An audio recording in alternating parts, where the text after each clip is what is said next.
Hey there, and welcome to Crime for Sleep. I know you're having trouble falling asleep, so let me keep you company with true crime stories from around the world.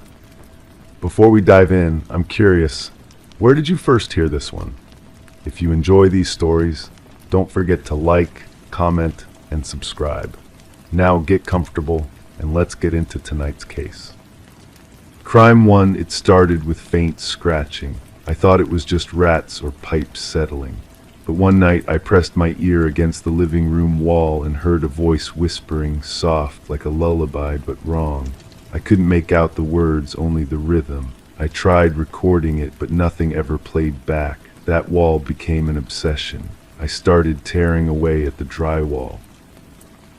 Underneath was something worse than I expected. Symbols etched in blood, hundreds of tiny notches carved in desperate patterns, and a name I didn't recognize, repeated over and over. I don't know who lived here before, but I think they never left, and I think the wall is waiting for someone new. The name carved into the wall was carved deep, like whoever did it had plenty of time to work. The letters were uneven, desperate. I ran my finger along each groove, feeling the rough edges where the tool had scraped against the wood. There was something familiar about the handwriting, but I couldn't place it. I photographed everything before calling the police. The officer who responded was young, maybe fresh out of training. He examined the wall with a flashlight, his face scrunched in concentration. He told me it looked like vandalism from previous tenants, nothing to worry about, but I saw how his hand shook when he touched the carved symbols. He asked if I knew anything about the house's history, and I realized I didn't. I'd bought it through a property management company, never met the previous owners. I started digging through public records at the county office. The clerk, a woman with tired eyes and coffee-stained fingers, pulled file after file. The house had changed hands 6 times in the past decade. Each sale was quick, usually below market value. One family stayed only 3 months. Another lasted a year but left suddenly, abandoning their furniture. The clerk mentioned that pattern was unusual but not unheard of in older properties. The real estate agent who sold me the house was harder to track down. When I finally reached her, she sounded nervous. She kept clearing her throat and speaking in short sentences.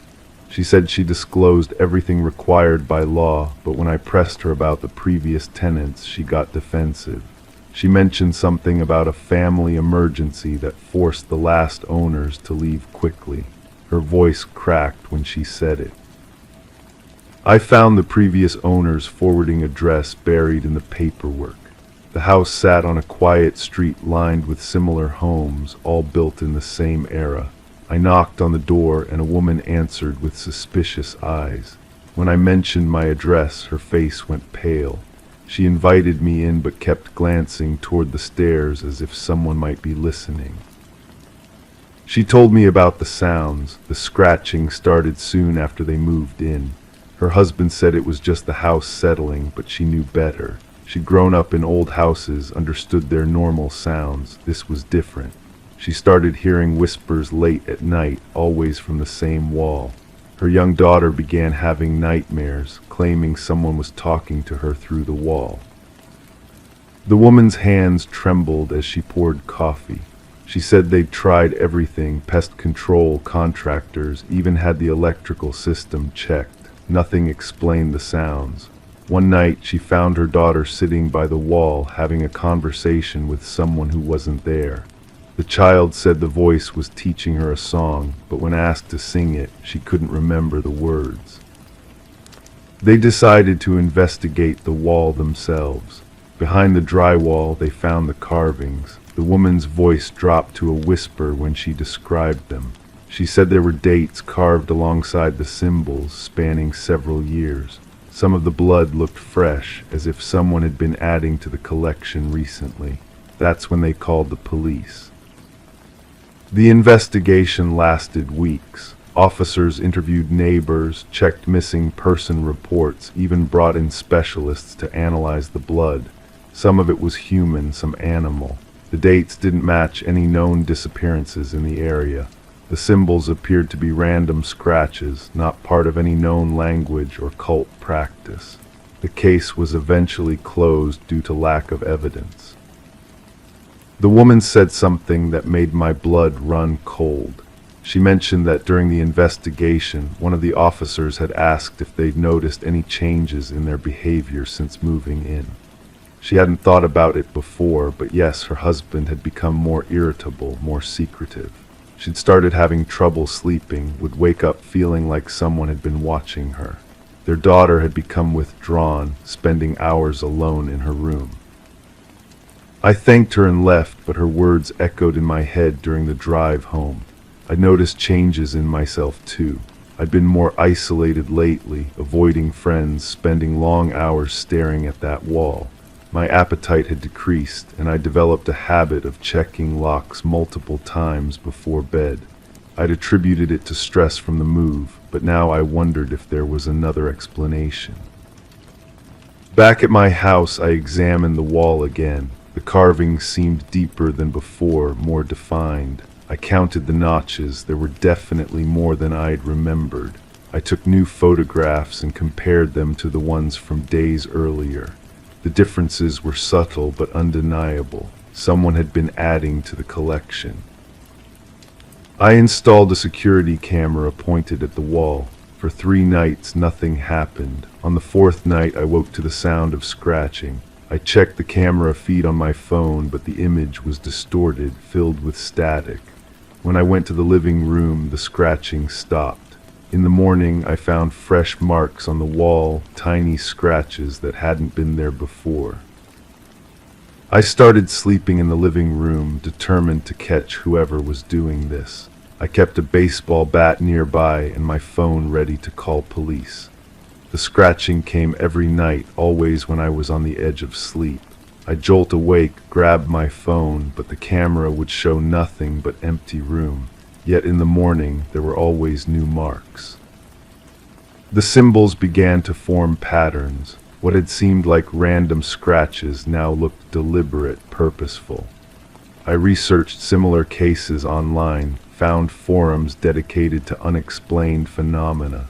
Other people had experienced similar things, walls that seemed to accumulate markings overnight, sounds that couldn't be recorded, the gradual feeling of being watched. One forum user shared a theory that made me uncomfortable. They suggested that some houses collect emotional energy from their inhabitants, that trauma and fear can leave permanent impressions. They claimed that sensitive people could become conduits for this energy, unconsciously adding to the collection without remembering. The idea was ridiculous, but it explained the gaps in my memory, the mornings when I'd wake up exhausted with dirt under my fingernails. I decided to leave the house, at least temporarily. I packed a bag and drove to a motel across town, but even there I couldn't stop thinking about the wall. I found myself drawing the symbols on napkins, recreating them from memory. The motel clerk asked if I was feeling all right. Apparently, I'd been muttering to myself in the lobby. After 3 days, I returned home. The wall had changed again. The name that had been carved repeatedly was now my name, etched in the same desperate style as the original. I didn't remember carving it. I couldn't remember the last few days clearly, but my hands were cut, my fingernails broken and bloody. The house felt different now, more alive somehow. The walls seemed to pulse with a rhythm I recognized, the same rhythm as the whispers I'd heard that first night. I pressed my ear against the wall and heard my own voice whispering back, soft like a lullaby, but wrong. I was having a conversation with someone who wasn't there, teaching them a song I couldn't remember learning. I understand now why the previous owners left so quickly. The house doesn't just collect markings, it collects people. We become part of its collection, adding our own desperate scratches to the wall, our own whispered songs to the chorus. I've tried to leave again, but something always brings me back. The wall is waiting, and I think it's almost ready for someone new. Crime 2. When I bought this place, I studied every blueprint, every inspection report. Nothing seemed out of the ordinary until I knocked on a section of the basement wall and it echoed hollow. Behind it was a narrow hallway leading to a sealed wooden door. Inside was a room that didn't belong, no lights, only shelves lined with photos. All of them were of strangers, except one. One showed me asleep in my bed from an angle that shouldn't be possible. There were notes, too, about my habits, my food, my movements. I think someone used this room to study people, and now it's my turn. The photograph was glossy, professional quality. I held it with trembling fingers, studying the impossible angle. My bedroom window faced the street, but this shot was taken from above, looking down at me sleeping. The timestamp in the corner showed a date from 2 weeks after I'd moved in. Someone had been watching me from the very beginning. I set the photo down and examined the shelves more carefully. Each section was meticulously organized, labeled with what appeared to be initials. Under MR were dozens of photos of a middle-aged woman walking her dog, entering a coffee shop, sitting at her kitchen table. The notes beside them detailed her routine down to the minute she left for work each morning. The smell in the room was stale, metallic, like old pennies mixed with something organic I couldn't identify. I pulled out my phone to use as a flashlight, casting harsh shadows across the walls. That's when I noticed the small holes drilled near the ceiling, each one perfectly round and about the size of a marble. Some had thin wires running through them, disappearing into the walls above. I followed one section labeled DK and found photos of a young man I recognized from the neighborhood. He jogged past my house every morning, always wearing the same blue headphones, but these weren't street photos. They showed him inside his apartment, brushing his teeth, making coffee, talking on the phone. The handwriting in the margins was neat, clinical. Subject maintains consistent sleep schedule. Leaves kitchen window unlocked. Drinks chamomile tea before bed. My hands were shaking as I moved to the next section. The photos under JL showed an elderly woman I'd seen at the grocery store. She lived alone, judging by the images of her eating dinner by herself, watching television in a dimly lit living room. The notes were more detailed here. No family visits, medication stored in bathroom cabinet, hearing aid removed at night. I found myself studying the handwriting, looking for patterns. The script was careful, deliberate. Whoever had written these observations took pride in their work. There was no emotion in the notes, no judgment, just cold, factual observations about people's most private moments. The section with my initials was thicker than the others. I pulled out photo after photo, each one more invasive than the last. Me cooking dinner, me reading on the couch, me in the shower. The notes documented everything, what I ate when I went to bed, how long I spent in each room. Subject works from home, rarely has visitors, orders groceries online every Sunday. I noticed something else. The photos weren't just surveillance, they were preparation. Each subject had been studied, their vulnerabilities catalogued. The elderly woman's medication schedule, the jogger's unlocked window, my own predictable routine. This wasn't random voyeurism, this was planning. I pulled out my phone to call the police, but I had no signal down here. The basement was too deep, too isolated. I needed to get back upstairs, but something made me pause. In the corner of the room, partially hidden behind a filing cabinet, was a small wooden box. Inside, I found keys. Dozens of them, each one labeled with the same initials I'd seen on the shelves. The key labeled with my initials was different from my house key. It was smaller, more intricate. I examined it closely, turning it over in my palm. The metal was worn smooth, as if it had been used frequently, but I'd changed all the locks when I moved in. This key shouldn't open anything in my house. I climbed back upstairs, my mind racing. I checked every door, every window, nothing. The key didn't fit anywhere. I was about to give up when I noticed something I'd never seen before. In the back of my bedroom closet, behind a row of hanging clothes, was a small keyhole set into the wall.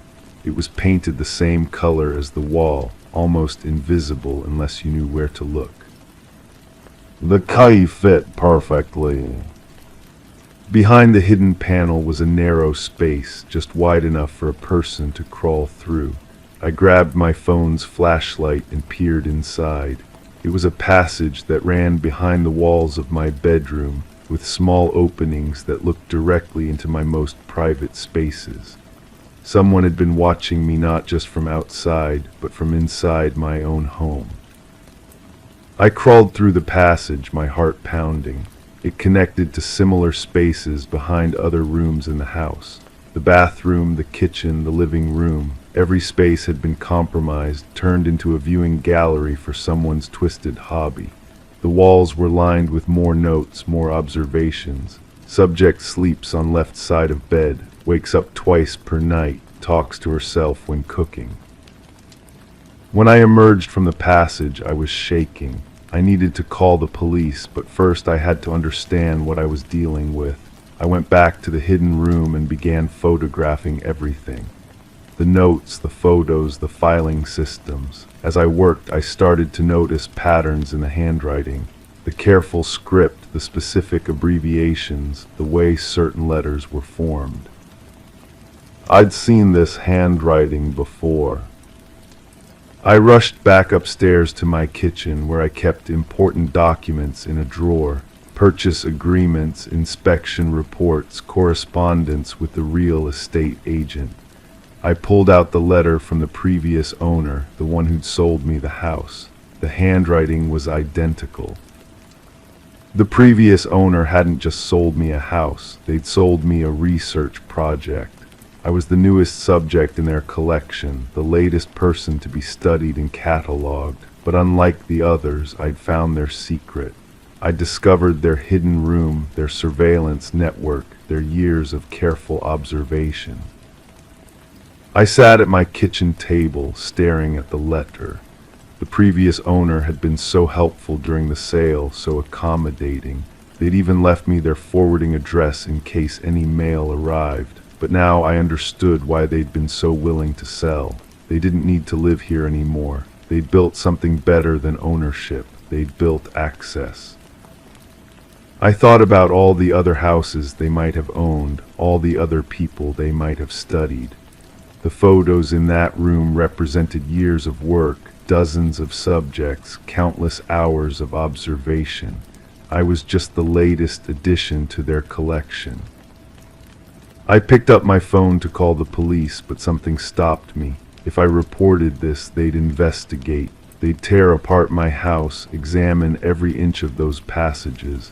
They'd want to know why I'd waited so long to call, why I'd touched so much evidence. They'd ask questions I wasn't sure I could answer.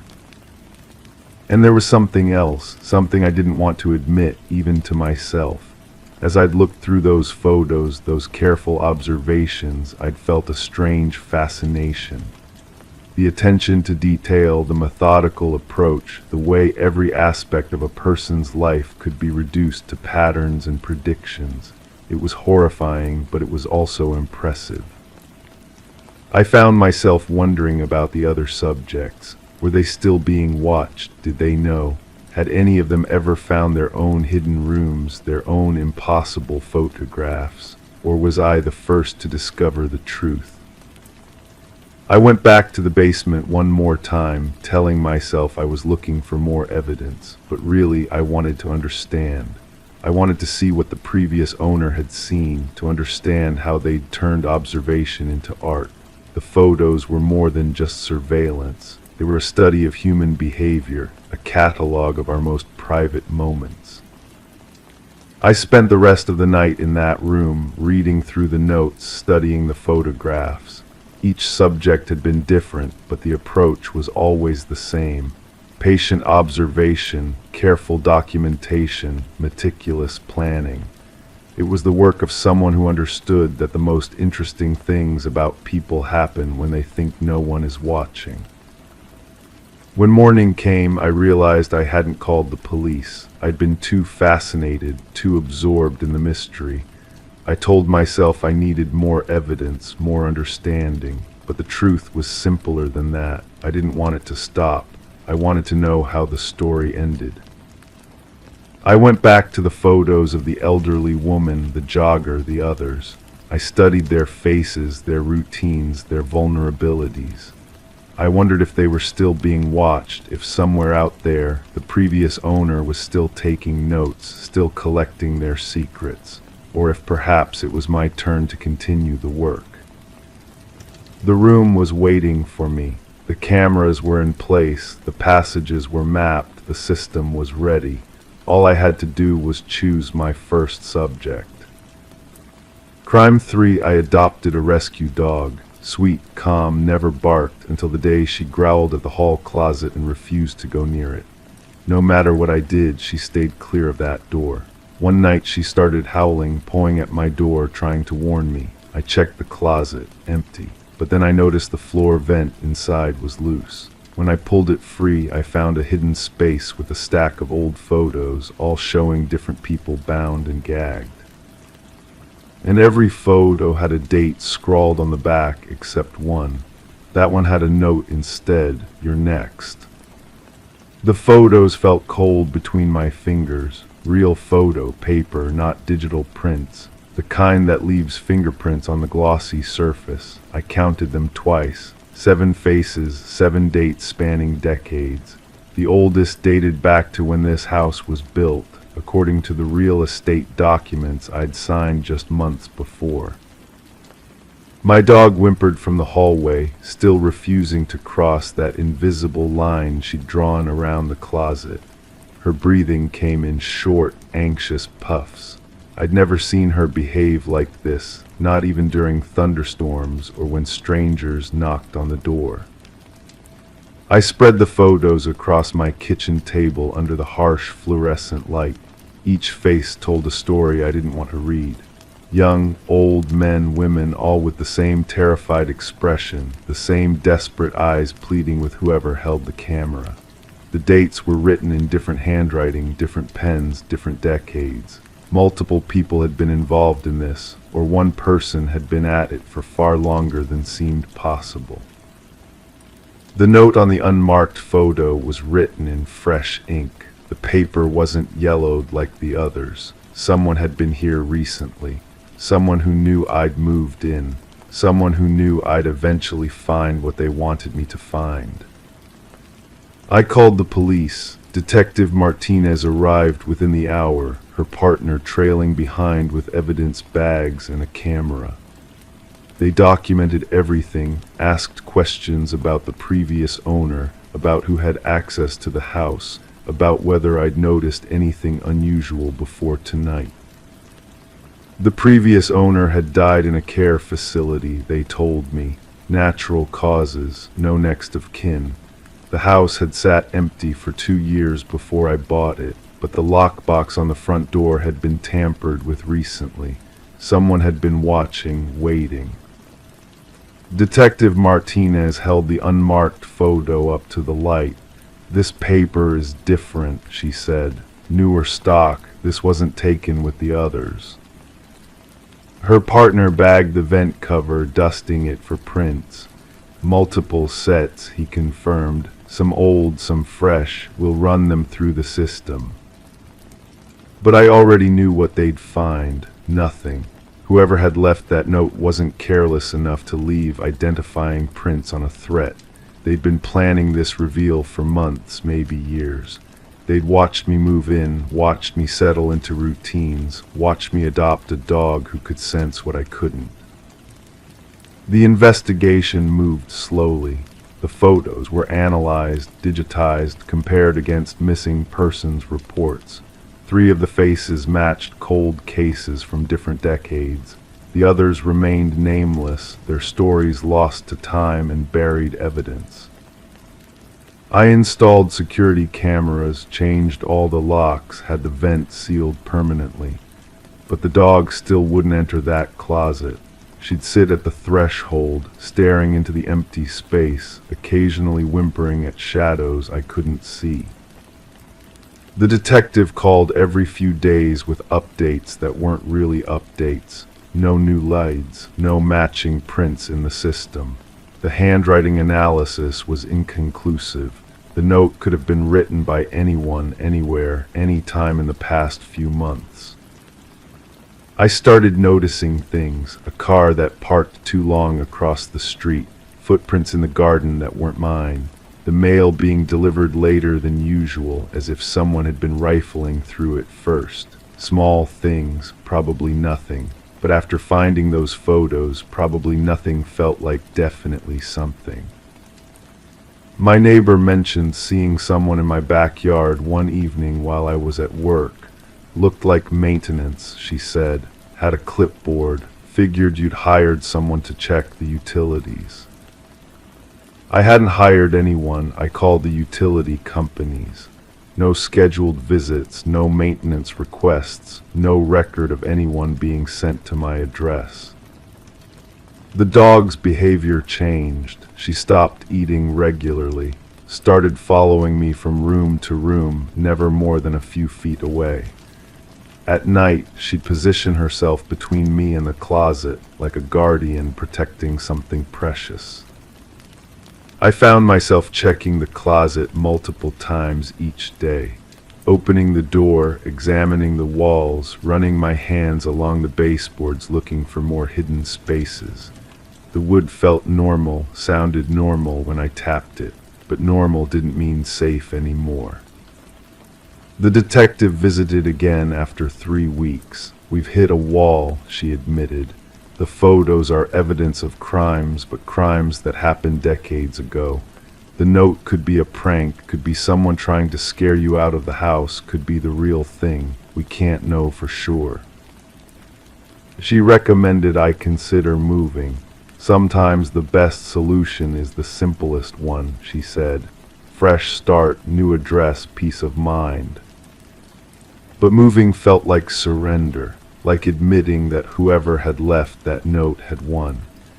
They'd succeeded in making me afraid of my own home, afraid of shadows and sounds, and the way my dog's ears perked up at nothing. I decided to stay, not out of bravery, but out of stubborn curiosity. Someone wanted me to find those photos. Someone wanted me to be afraid.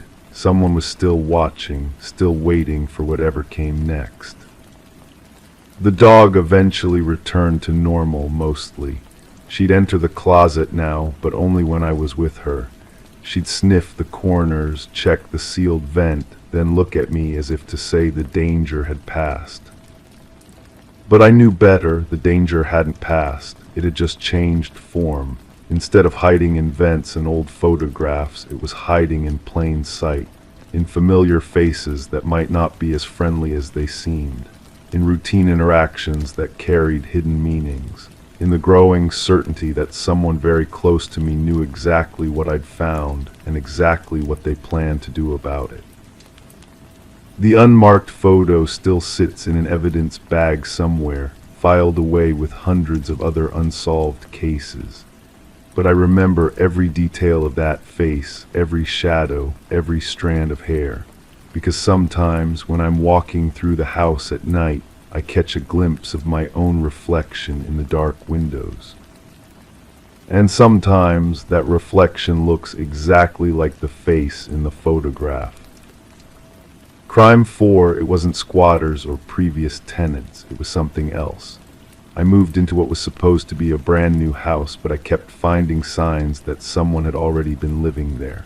Cabinets stocked with old cans, a razor blade in the shower, a half-burned candle behind the fridge. I thought maybe construction workers had stayed overnight. Then I started noticing notes taped under the toilet lid behind the bathroom mirror, all handwritten, all addressed to me. The messages got more detailed. They knew what I wore, what I ate, what I thought, and the last note just said, "We've been waiting for you." The smell of vanilla lingered in the master bedroom, though I'd never lit a candle there. I'd been living in the house for 3 weeks when I started documenting everything. Each morning I'd walk through every room with my phone, taking pictures of anything that seemed different. The kitchen window was always slightly open, even though I remembered closing it. A coffee mug sat in the sink, still warm to the touch. I called the construction company. The foreman had a thick accent and seemed genuinely confused by my questions. He kept repeating that no one had keys except the previous homeowner and me. When I pressed him about the homeowner, he paused, said the house had been built for someone who never moved in. A family emergency, he claimed. The paperwork had been messy, lots of back and forth with lawyers. That afternoon, I found a grocery receipt tucked between the pages of a book I'd never opened. The items were specific: organic milk, whole grain bread, the exact brand of pasta I'd been buying. The date was from 2 days before I'd moved in. My hands shook as I held the thin paper. Someone had been preparing for me. I started sleeping with a chair propped against my bedroom door. The vanilla smell grew stronger each night. I'd wake up feeling watched, the sensation so real I could almost hear breathing that wasn't mine. In the bathroom mirror, I noticed fingerprints that were too small to be mine, pressed against the glass at eye level for someone shorter. The breakthrough came when I decided to check the crawl space. I'd been avoiding it, telling myself it was just construction debris down there. But the access panel in the hallway closet had scratches around the edges, fresh marks in the paint. I lowered myself into the narrow space with a flashlight, my heart hammering against my ribs.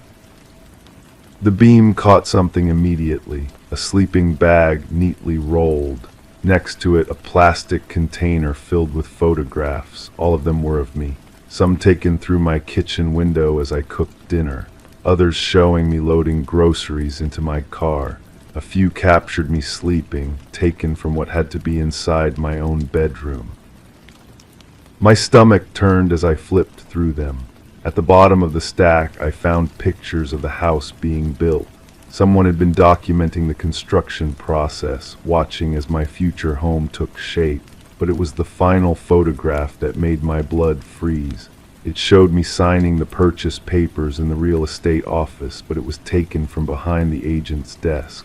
Someone had been there in that room during the closing. I called the police immediately. The officer who responded was professional but skeptical. He examined the photographs with gloves, asked detailed questions about my daily routine, whether I'd noticed anyone following me. But when I mentioned the construction foreman, his expression shifted. He asked me to repeat the name of the company. The next morning, the officer called back. The construction company was legitimate, but they'd never built a house at my address.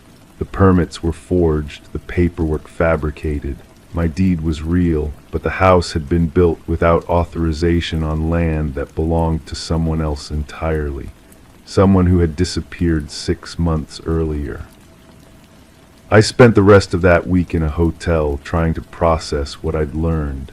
The missing person had been a woman roughly my age with similar interests and habits. She'd vanished while house hunting in the area. The police found her car abandoned but never located her body. According to the missing person report, she'd been looking for a house just like mine. When I returned to collect my belongings, I found one final note on my pillow. The handwriting was different this time, more careful, almost artistic. It simply read, "She picked the perfect spot for us. We knew you'd love it too." The house sits empty now. I moved across the country, changed my phone number, started over completely. But sometimes, late at night, I wonder if someone else has bought that house. If they're finding notes addressed to them, feeling that vanilla scent in the air. If they're discovering that some homes are built not just with wood and nails, but with intentions that run much deeper than foundation. I never learned what happened to the woman who disappeared. The case remains unsolved, filed away with dozens of others that seem to have no clear answers. But I know she's still there somehow in that house that was built for her, by someone who understood exactly what she wanted. And I know they're still waiting, patient as ever, for the next person who will fall in love with a home that was never meant to be empty. Crime 5, I found the album in the attic, dusty, moldy, forgotten. All black and white photos of strangers. No names, just faces frozen in time. I left it on the living room table. The next morning there were new pictures inside, color photos of me taken from angles that shouldn't exist. One from behind the couch, one from the bathroom mirror, one from under my bed. I live alone. I changed the locks. I installed cameras. But the next night there were even more photos. This time they showed things I hadn't done yet. That's when I stopped sleeping. The album belonged to the previous owner, an elderly woman who died in this house. The real estate agent mentioned she was a photographer, but nothing more. Professional cameras filled the basement. Darkroom equipment lined the walls. Chemical stains marked the concrete floor where developer had spilled decades ago. The smell still lingered, acidic, metallic, like pennies left in rain. I started researching her work. The local newspaper archives revealed she had photographed weddings, family portraits, school events, normal work. Nothing suggested she documented people without their knowledge. Nothing explained why someone would continue her practice after her death. The photos kept appearing, always overnight, always when I wasn't looking. I tried staying awake, watching the album from across the room. Nothing happened. But when exhaustion finally took me, more pictures appeared. Me making coffee, me reading on the porch, me standing in the shower with my back turned. The angles were impossible. The bathroom photo was taken from inside the medicine cabinet. The bedroom shot came from underneath the floorboards. Someone had been inside my walls, crawling through spaces that shouldn't exist. I found the first clue in the basement darkroom. Behind a cabinet, loose floorboards revealed a hidden space. Inside, dozens of photo albums identical to mine, each one filled with surveillance photos of different people. Men, women, children, all unaware they were being watched, all photographed in their most private moments. The dates on the photos spanned 40 years. The elderly woman had been documenting strangers her entire adult life, but the most recent albums contained photos dated after her death. Someone had continued her work, someone with access to her equipment, her methods, her obsession.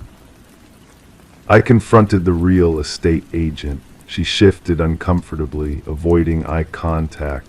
The woman had no family, she said, no friends, no one who would have inherited her belongings. The house sold quickly because the price was reduced. Too many potential buyers complained about feeling watched during showings. That night I heard footsteps in the walls, soft, deliberate movement between the studs. I followed the sound to the basement and found fresh scratches around the darkroom door. Someone had been inside recently. The chemical smell was stronger now, mixed with something else. Human sweat, fear. I discovered the tunnel system the next morning. Behind the furnace, a section of the foundation had been removed and replaced with loose stones. Beyond it, a narrow passage led under the neighboring houses. The previous owner had been accessing multiple homes through their basements. The tunnel walls were lined with photos, hundreds of them. A gallery of secret surveillance spanning decades. But some photos were recent, very recent. My neighbors appeared in them, unaware they were being watched. The elderly man next door brushing his teeth. The young couple across the street arguing in their kitchen. The single mother down the block tucking her children into bed. I realized I wasn't the only current target. Someone was still using this system, still adding to the collection, still maintaining the dead woman's obsession. The police investigation revealed more tunnels. The entire neighborhood was connected underground. Every house had been compromised. The surveillance network extended for blocks in every direction, but they found no current occupant, no evidence of who was maintaining the system, no fingerprints, no DNA, no traces of the photographer. The detective assigned to the case spoke quietly, almost reluctantly. Similar tunnel systems had been discovered in other neighborhoods, always connected to houses previously owned by photographers, always maintained by unknown individuals after the original owner's death, a pattern that suggested organization, planning, continuation. They sealed the tunnels with concrete, boarded up the basement passages, installed motion sensors throughout the underground network, but the photos continued appearing, not just in my album, but in albums belonging to other residents. The surveillance had simply moved to new methods, new locations, new victims. I found the final clue in the attic where I'd originally discovered the album. Behind the insulation, a small camera had been installed. It was connected to a wireless transmitter that sent images to an unknown location. The device was new, professionally installed. Someone had been watching me search for answers. The camera's memory card contained thousands of photos, not just of me, but of every person who had lived in this house for the past 5 years. The previous owner, the tenants before her, visitors, repair workers, everyone who had entered this space had been documented without their knowledge. But the most disturbing discovery was the metadata. The photos were being automatically uploaded to a server, cataloged, organized, shared with other users. The dead woman's obsession had evolved into something larger, a network of watchers documenting the unwatched. I tried to trace the server's location, but the digital trail led nowhere. Proxy servers, encrypted connections, anonymous accounts. Whoever was maintaining this system understood technology. They had adapted old methods to new tools. They had turned analog surveillance into digital omnipresence. The photos still appear, different albums, different houses, different victims, but the same angles, the same impossible perspectives, the same feeling of being watched from inside the walls. I moved away from that neighborhood, changed my name, started over in a place where no one knew my history. But sometimes in the mail I find envelopes containing photos of my new life, me unpacking boxes, me meeting new neighbors, me believing I had escaped. The return address is always different. The postmarks come from locations I've never visited, but the photos are always the same quality, the same impossible angles, the same message: you are still being watched. I've learned to live with the knowledge that privacy is an illusion, that walls and locks and distance mean nothing to those who have made watching into an art form, that somewhere in albums I'll never see, my life continues to be documented by eyes I'll never identify. The original album sits in an evidence locker, but the photos keep appearing in new albums, in new houses, in new lives. The watching never stops. It only changes location, changes methods, changes targets.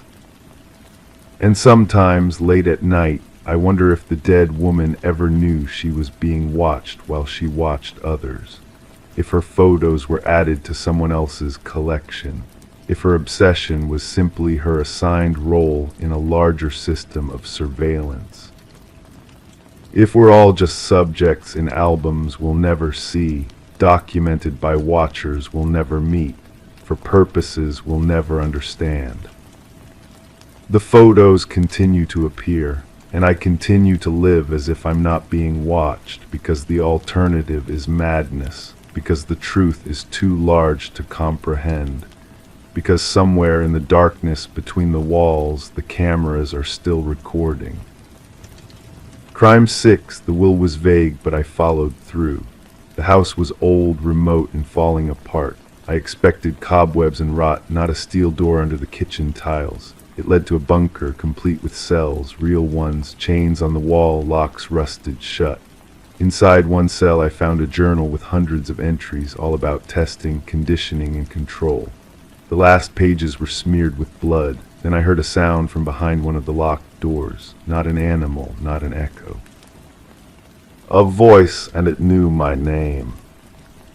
I should have left then. Common sense screamed at me to run, to call the authorities, to pretend I never saw what lay beneath that ordinary kitchen floor. But something held me there in that concrete tomb, something beyond curiosity or shock. The voice had been weak, desperate, but unmistakably real, and it had whispered my name with a familiarity that made my skin crawl. The bunker stretched further than I initially realized. What seemed like a simple basement expanded into a network of corridors lined with reinforced doors. Each cell contained remnants of habitation, makeshift beds, scratched walls, personal items that told stories I wasn't sure I wanted to understand. The air tasted metallic, thick with the scent of rust and something else I couldn't identify, something organic that had been there far too long. I returned to the journal, forcing myself to read despite the tremor in my hands. The entries were methodical, clinical in their detachment. Someone had been documenting human behavior under extreme conditions, sleep deprivation studies, psychological breaking points, pain thresholds. The handwriting was precise, almost mechanical, as if the writer had disconnected completely from the humanity of their subjects. But as I read deeper, inconsistencies emerged. The clinical tone would slip occasionally, revealing glimpses of doubt, of remorse. In one entry, the writer questioned the ethics of their work. In another, they described nightmares that kept them awake. The final entries grew increasingly erratic, the handwriting deteriorating into desperate scrawls about voices in the walls and shadows that moved independently of their sources. The blood on the last pages wasn't just stains, it formed patterns, almost like writing. Words that seemed to shift when I wasn't looking directly at them. I photographed every page, but the images came out blurred, as if the camera couldn't capture what my eyes were seeing.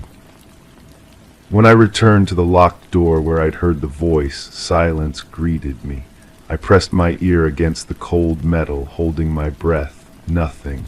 But the lock was different from the others, newer, well-maintained. Someone had been caring for this particular cell while letting the others deteriorate. I searched the main house for keys, tearing through drawers and closets with growing desperation.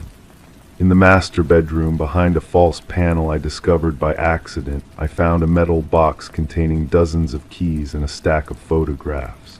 The images showed people I didn't recognize, men and women of various ages, all sharing the same hollow expression, the same defeated posture. At the bottom of the stack was a photograph of myself, taken through what appeared to be a telephoto lens. I was leaving my apartment, completely unaware of being watched. The photograph was dated just 3 weeks ago. My hands shook as I tried key after key in the lock. The 13th one turned with a soft click that echoed through the bunker like a gunshot. The door swung open on hinges that had been recently oiled, revealing a cell that was clean, maintained, and occupied. The woman inside couldn't have been older than 30, but her eyes held the weight of someone who had lived through decades of horror. She didn't seem surprised to see me. Instead, she smiled with a knowledge that made my blood freeze. "You're finally here," she said, her voice stronger now than the whisper I'd heard through the door. "I've been waiting for you to inherit this place, waiting for you to find me." I backed away, but she continued talking, her words following me down the corridor like a physical presence. "Did you think it was random, the inheritance, the will that brought you here? Your predecessor was very thorough in his planning. He knew he was dying, knew he needed someone to continue his work, someone with the right psychological profile, the right family history." "I don't understand," I managed to say, though part of me was beginning to comprehend something I desperately wanted to reject. "Check the journal again," she said. "Look at the handwriting in the early entries. Really look." I stumbled back to the cell where I'd found the journal, my vision blurring with panic. The early entries, the ones with the mechanical precision and clinical detachment, the handwriting was mine. Not similar to mine, not reminiscent of my style. It was exactly my handwriting, down to the specific way I formed certain letters, the pressure I applied to the pen, the slight slant that had been commented on since childhood. But I had never written those words, never conducted those experiments, never harmed another human being. The impossibility of it crashed over me like a wave, leaving me gasping and disoriented. "Memory can be manipulated," the woman's voice drifted from her cell. "Modified, suppressed. Your predecessor spent years perfecting the techniques. He needed to ensure continuity of his work, but he also needed to protect his successor from the psychological damage that comes with conscious participation." I flipped through the journal again, and this time I noticed what I had missed before. The dates. The entries spanned decades, but the handwriting remained consistent throughout. My handwriting. Entries that predated my birth, written in the script I wouldn't develop until adolescence. "The inheritance wasn't property," the woman continued. "It was responsibility. A legacy that passes from one generation to the next, hidden in plain sight. Your predecessor trained you well, even if you don't remember the training. Every choice that led you here, every decision that shaped your life, it was all carefully orchestrated." I wanted to deny it, to argue that free will existed, that I had chosen my own path. But as I examined my memories, I found gaps, periods of my childhood I couldn't account for. Summers I supposedly spent with relatives I could never quite remember clearly. Schools I attended that left no lasting impression beyond vague recollections of being special, of being chosen for advanced programs. The woman in the cell was no longer speaking, but her presence filled the bunker like a toxic gas. I could feel her watching me, waiting for the moment when denial would crumble and acceptance would take its place. I left the bunker that night, but I didn't go far. I rented a room in a motel nearby, telling myself I needed to think, to process what I had discovered. But I knew the truth. I was waiting for something, though I couldn't identify what. The next morning I found myself back in the bunker, standing in front of the woman's cell. She looked exactly as she had the day before, as if she hadn't moved, hadn't slept, hadn't even blinked. "You're beginning to understand," she said. "The pull you feel, the compulsion to return, it's not curiosity, it's programming. You can't leave because you were never meant to leave." I tried to protest, to assert my independence, but the words died in my throat. She was right. Something was drawing me back, something stronger than conscious choice. "What do you want from me?" I asked. "Nothing," she replied. "I'm not here to want anything. I'm here to help you remember who you really are, who you've always been." She gestured to a corner of her cell where I hadn't noticed a small table. On it sat a syringe filled with clear liquid. "Your predecessor left this for you," she said. "It will restore your memories, remove the blocks that have been protecting you from the truth. But once you take it, there's no going back. You'll remember everything, the training, the experiments, the subjects who came before me. You'll remember choosing this path, embracing it, perfecting it." I stared at the syringe, knowing I should run, knowing I should destroy it and burn the entire place down. But my hand was already reaching for it, my fingers closing around the cold metal as if they had done so countless times before. "The choice was never whether to continue the work," the woman said softly. The choice was whether to do it consciously or unconsciously. Your predecessor chose consciousness. He wanted to remember, to understand what he had become. The question is, what will you choose? I stood there in that underground chamber, holding the key to memories I wasn't sure I wanted to recover, facing a truth I had spent my entire life unknowingly preparing for. The woman waited patiently, her eyes reflecting a knowledge that terrified and attracted me in equal measure. The syringe felt warm in my hand now, as if it were alive, as if it were part of me. And perhaps it was. Perhaps it had always been part of me, waiting for this moment, this choice, this inevitable return to something I had never really left behind. Above us, the house creaked and settled in the wind, keeping its secrets just as it had for decades. Just as it would for decades to come, no matter what I chose to do with the truth that lay heavy in my palm. The woman smiled, and in that smile I saw my own reflection, not as I was, but as I would become. As I perhaps had always been, beneath the carefully constructed amnesia that had protected me from myself. The choice was mine, but the outcome had been decided long before I was born. Crime 7, the tub started to sink. I thought it was just bad plumbing, but when I pulled it up, I discovered a hatch beneath it, sealed with metal bolts. Curiosity won. I opened it and dropped a flashlight down. The space below was bigger than I expected. It wasn't a crawl space, it was a room, and on the walls someone had painted symbols in thick black strokes. In the center there was a mattress and a camera facing straight up. The feed was wired to a monitor in my bedroom wall, hidden behind a false panel.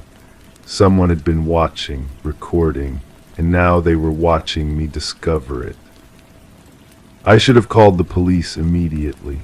Instead, I found myself climbing down into that room, my bare feet touching the cold concrete floor. The smell hit me first, a mixture of stale air and something else, something organic that made my stomach turn. The walls were covered in those symbols, painted with what looked like thick black paint, though I couldn't shake the feeling it might be something else entirely. The mattress was old, stained with dark patches that could have been anything. Could have been, but deep down I knew what they were. The camera was professional grade, the kind used for surveillance or film work. Its lens was focused on the exact spot where someone would lie on that mattress. I followed the wire that snaked along the wall, disappearing through a hole drilled into the foundation. Back in my bedroom, I found the monitor hidden behind what I had always assumed was a decorative panel. The screen was black, but when I pressed the power button, it flickered to life. The feed was live. I could see myself in the hidden room below, looking up at the camera. I could see my own face, pale and shocked, staring back at me through the monitor. The recording device was sophisticated. Multiple hard drives labeled with dates going back years before I had moved into this house. I selected the oldest one, my hands trembling as I inserted it into the player. The screen filled with images of the room below, but it wasn't empty. A figure lay on the mattress, face turned away from the camera. The timestamp showed it was recorded 2 years ago. I watched, horrified, as the figure moved. They weren't sleeping. They were restrained. The quality was too good, the angles too deliberate. This wasn't random. This was planned, methodical. Someone had built this room, installed this equipment, and used it for purposes that made my skin crawl. I went through more recordings, different people, different dates. Some footage was recent, from just months ago.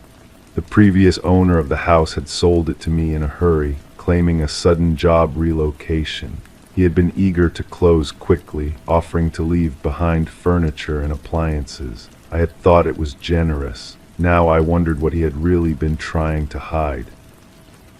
The real estate agent had been his friend, someone he recommended personally. They had both been insistent that I not bring in contractors for renovations, claiming the house was in perfect condition. The inspection had been cursory, performed by someone they suggested.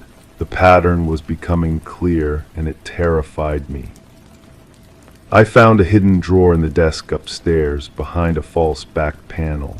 Inside were photographs, printed versions of what I had seen on the recordings, but these were different.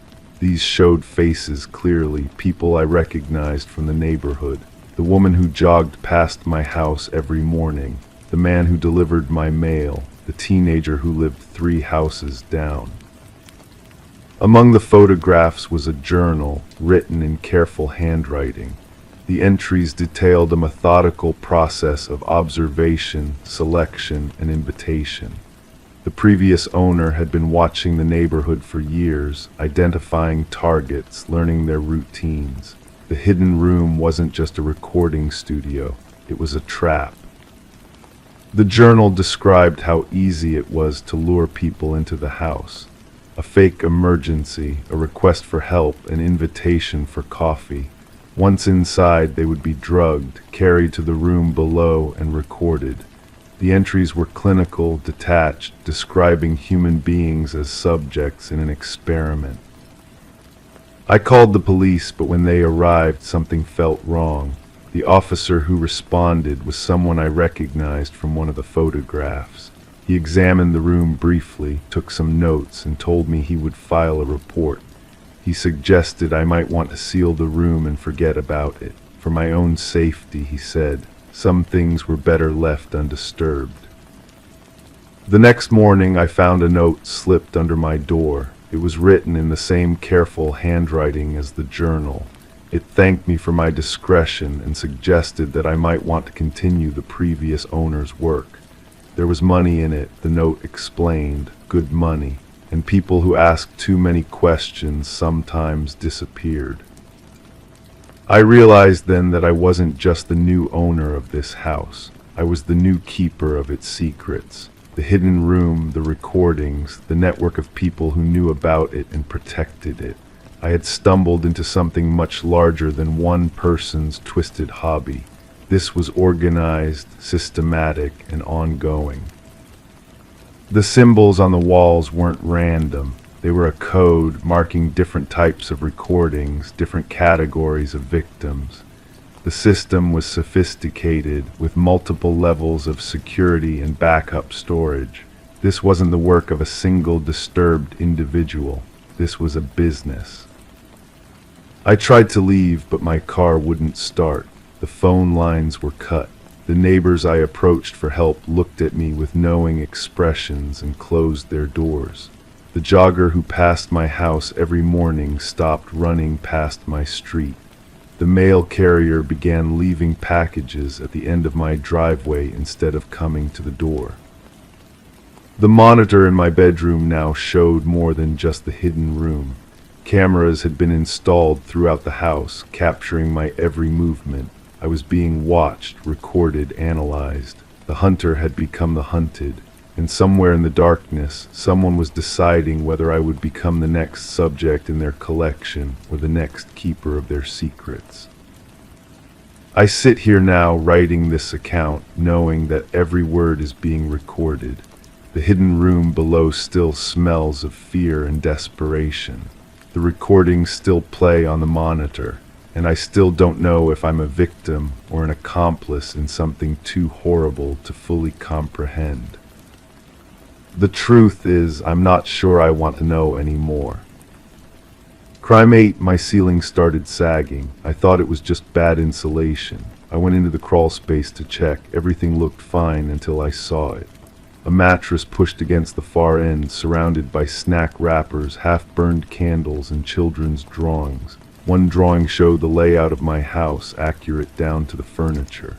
Another showed me asleep from above. The final one, a dark figure standing at the foot of my bed with 2 red dots for eyes. I looked back at the mattress and saw fresh footprints in the dust. Whoever was up there wasn't gone for long. The smell hit me first when I climbed back down, sweet, cloying, like old fruit mixed with something metallic. It clung to my clothes, my hair, followed me into the shower. I scrubbed until my skin turned raw, but it lingered in my nostrils for days. I called the police. The officer who came looked barely old enough to vote. He examined the drawings with latex gloves, photographed everything, bagged the evidence. His radio crackled constantly. Other crimes, other emergencies. This was just another case number to him. "Anyone have access to your house?" he asked, pen poised over his notepad. I thought about the spare key under the flower pot, the unlocked back door when I forgot groceries in the car, the window latch that never quite caught properly. Too many possibilities. "The previous owner," I said. "He might still have keys." The officer nodded, made a note. "We'll need his contact information." But finding the previous owner proved impossible. The real estate agent had retired. The company that handled the sale had closed. Even the neighbors couldn't remember his name clearly, just that he was quiet, kept to himself, had lived here for decades before selling suddenly. I changed all the locks anyway, added a security system, motion sensors, cameras. The house felt like a fortress, but I still heard sounds at night, creaking floorboards, whispers through the vents, the faint scratch of pencil on paper. The drawings haunted me most. The precision of the house layout suggested someone who had spent considerable time observing, measuring, planning. But the childlike quality of the figures, stick people with oversized heads, wobbly lines, primary colors, seemed innocent, almost playful. I brought them to a handwriting expert. She studied them under magnification, compared stroke patterns, analyzed pressure points. "These weren't drawn by a child," she said, sliding her glasses down her nose. "The motor control is too developed. Someone was deliberately mimicking a child's style." "Why would someone do that?" She shrugged. "To throw off investigators, to appear less threatening, or maybe they're not quite right in the head." I started researching the house's history, property records, newspaper archives, anything that might explain who had been living in my crawl space. The previous owner had purchased the house from an elderly woman who died intestate. Before that, it had belonged to a family with 2 young children. The children had disappeared. Not officially, no police reports, no missing persons cases, but school records showed they stopped attending classes mid-semester. Medical records ended abruptly. It was as if they had simply vanished from all documentation. I found the mother working at a diner across town. She recognized me immediately when I mentioned the address. "You bought that house," her coffee cup rattled against the saucer. "Why would you do that? What happened to your children?" She stared out the window for a long moment. "They ran away, both of them, same night. Left me a note saying they couldn't take it anymore." "Take what?" "The man upstairs. He watched them sleep, drew pictures of them. They found his drawings under their beds, shoved through the heating vents. The police said it was just neighborhood kids playing pranks." My hands went cold. The man upstairs. "We heard him moving around at night, footsteps in the attic. But when we looked, nothing was there, just empty space and insulation." She described the same smell I had noticed, the same scratching sounds, the same feeling of being watched. "The children started acting strange," she continued, "drawing pictures of him, dark figures with red eyes. They said he promised to take them somewhere safe where nobody could hurt them." "Where did they go?" "I don't know. I never saw them again." I called the police detective handling my case. He sounded tired, overworked, like he was juggling too many files. Did you check for missing children connected to this address? We ran a standard background check. Nothing came up. What about from 30 years ago, before computers? Silence on the other end. Then, those records might not be digitized. We'd have to search manually. But they never did. The case went cold within a month. No new evidence, no suspects, no leads worth pursuing. I hired a private investigator, a former cop with gray hair and knowing eyes. He spent weeks digging through old files, interviewing neighbors, tracking down former residents.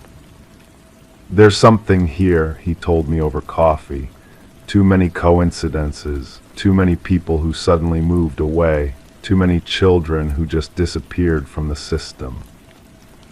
What do you think happened? He leaned forward. I think someone was using your house as a base of operations. Someone who knew how to move through the crawl space, how to watch families without being detected. Someone who understood children well enough to lure them away. Is he still out there? Maybe, or maybe he's dead, or maybe he's closer than you think. The investigator disappeared 3 days later. His office was cleaned out, his phone disconnected. His landlord said he'd paid 6 months' rent in advance and then vanished without notice. I started noticing things, fresh footprints in the garden, windows that I was certain I had closed standing slightly ajar. The smell returning intermittently, strongest near the heating vents. One night I heard voices, children's voices, whispering through the walls. I followed the sound to the kitchen, where the heating vent was barely visible behind the refrigerator. We're still here, the voices said. We never left. I pulled the refrigerator away from the wall. The vent cover was loose, held by only 2 screws. Inside, I found more drawings, dozens of them, all showing the same dark figure with red eyes, but now he was surrounded by small figures holding hands. At the bottom of the pile was a photograph, black and white, slightly blurred. It showed the previous owner, the one nobody could remember, standing in front of the house with 2 children. They were smiling, but their eyes looked hollow, distant. On the back, someone had written, "The game never ends." I burned the drawings in the fireplace. The smoke was thick and acrid, filling the room with that same sweet, metallic smell. But as the paper curled and blackened, I swear I could hear children laughing somewhere in the walls. The police found my car abandoned by the river. My wallet was still inside, along with my keys and phone. They searched the house thoroughly, but found nothing unusual. The crawl space was empty, just old insulation and dust. The neighbors said they saw me loading boxes into a rental truck, said I looked nervous, kept checking over my shoulder, but there's no record of me renting a truck. No record of me leaving town. Sometimes on quiet nights, the new owners hear sounds in the crawl space. Footsteps, whispers, the faint scratch of pencil on paper. They've found drawings too, stick figures with oversized heads showing the layout of the house. And sometimes, when the moon is dark and the wind is still, children in the neighborhood have dreams. Dreams of a friendly man who knows all about them, who watches them sleep, who promises to take them somewhere safe. The crawl space is never really empty. It's just waiting for the next family to move in. Crime 9, I thought I'd explore the attic, clean it out, maybe use it for storage, but the hatch wouldn't open. It was nailed shut, 6 long nails hammered in unevenly. I pulled them out and climbed up. The attic was empty except for a single trunk. Inside were dozens of cassette tapes labeled with different emotions: fear, anger, despair. I played one. It was the sound of someone screaming, long, drawn out, and horrifying. Another tape had someone whispering about things they had done. I don't know whose voice it was, but they mentioned this exact house, this exact attic, and the next tape was labeled with a new word, curiosity. That word stared back at me from the faded label, written in the same careful handwriting as all the others. The cassette felt heavier than the rest somehow, as if it held more than just magnetic tape and plastic. I slipped it into the old player I'd brought up from the basement, my fingers trembling slightly as I pressed play. The voice was different this time, younger, a woman speaking in measured tones like someone reading from a script they'd rehearsed many times. She talked about watching, about studying patterns in people's behavior when they thought no one was looking. She described how she'd started small, just observing neighbors through windows, but how the need to understand had grown stronger. The tape crackled with static, but her words came through clearly enough to make my skin crawl. I rewound it, played it again. Something about the cadence was familiar, but I couldn't place it. The woman mentioned details about the house that only someone who'd lived here would know: the loose floorboard in the kitchen, the way the bathroom door stuck during humid weather, the view from the upstairs window that looked directly into the neighbor's backyard. I'd bought this house from an estate sale. The previous owner had died alone, they told me. Natural causes, no family to speak of. The realtor had been eager to close quickly, offering me a price well below market value. I'd assumed it was just an old house that needed work, nothing more sinister than outdated plumbing and peeling wallpaper. But now, sitting in the dusty attic with a box full of confessions, I realized how little I'd actually asked about the woman who'd lived here before me. I'd been so focused on the practical details, inspections, financing, move-in schedules, that I'd never wondered about her story. The next tape was labeled Patience. The same woman's voice, but older now, worn down by something I couldn't identify. She spoke about waiting, about planning, about the importance of timing. She described how she'd learned to predict when people would be alone, when they'd be vulnerable, when they'd be most likely to trust a stranger at their door. My hands grew cold as I listened. She talked about choosing subjects, about studying their routines until she knew them better than they knew themselves. She mentioned a local park where she'd sit for hours, watching families play, taking note of which children wandered too far from their parents. She described following people home, learning their addresses, their schedules, their weaknesses. The tape ended abruptly, cutting off mid-sentence. I sat in the silence, my heart pounding loud enough to echo in the empty space. The smell of old wood and dust seemed heavier now, mixed with something else I couldn't quite identify, something metallic and stale. I picked up another tape, this one labeled Regret. Before I could talk myself out of it, I pressed play. The woman's voice was different again, shakier, filled with what sounded like genuine emotion. She spoke about mistakes, about going too far, about the moment when watching and planning had turned into something else entirely. She described a confrontation, a struggle, someone who discovered what she was doing and tried to stop her. Her voice broke as she talked about the basement, about having to make a choice between her freedom and someone else's life. She mentioned the smell of fear, the way it changes a person's sweat, makes it sharp and sour. The recording was interrupted by other sounds, footsteps, a door slamming, muffled voices. When the woman's voice returned, it was whispered and rushed. She said she had to hide the evidence, had to make sure no one would ever find what she'd done. She mentioned the attic, how it would be the perfect place to store the things she couldn't bear to throw away, but couldn't risk keeping visible. I stopped the tape, my hands shaking as I pulled it from the player.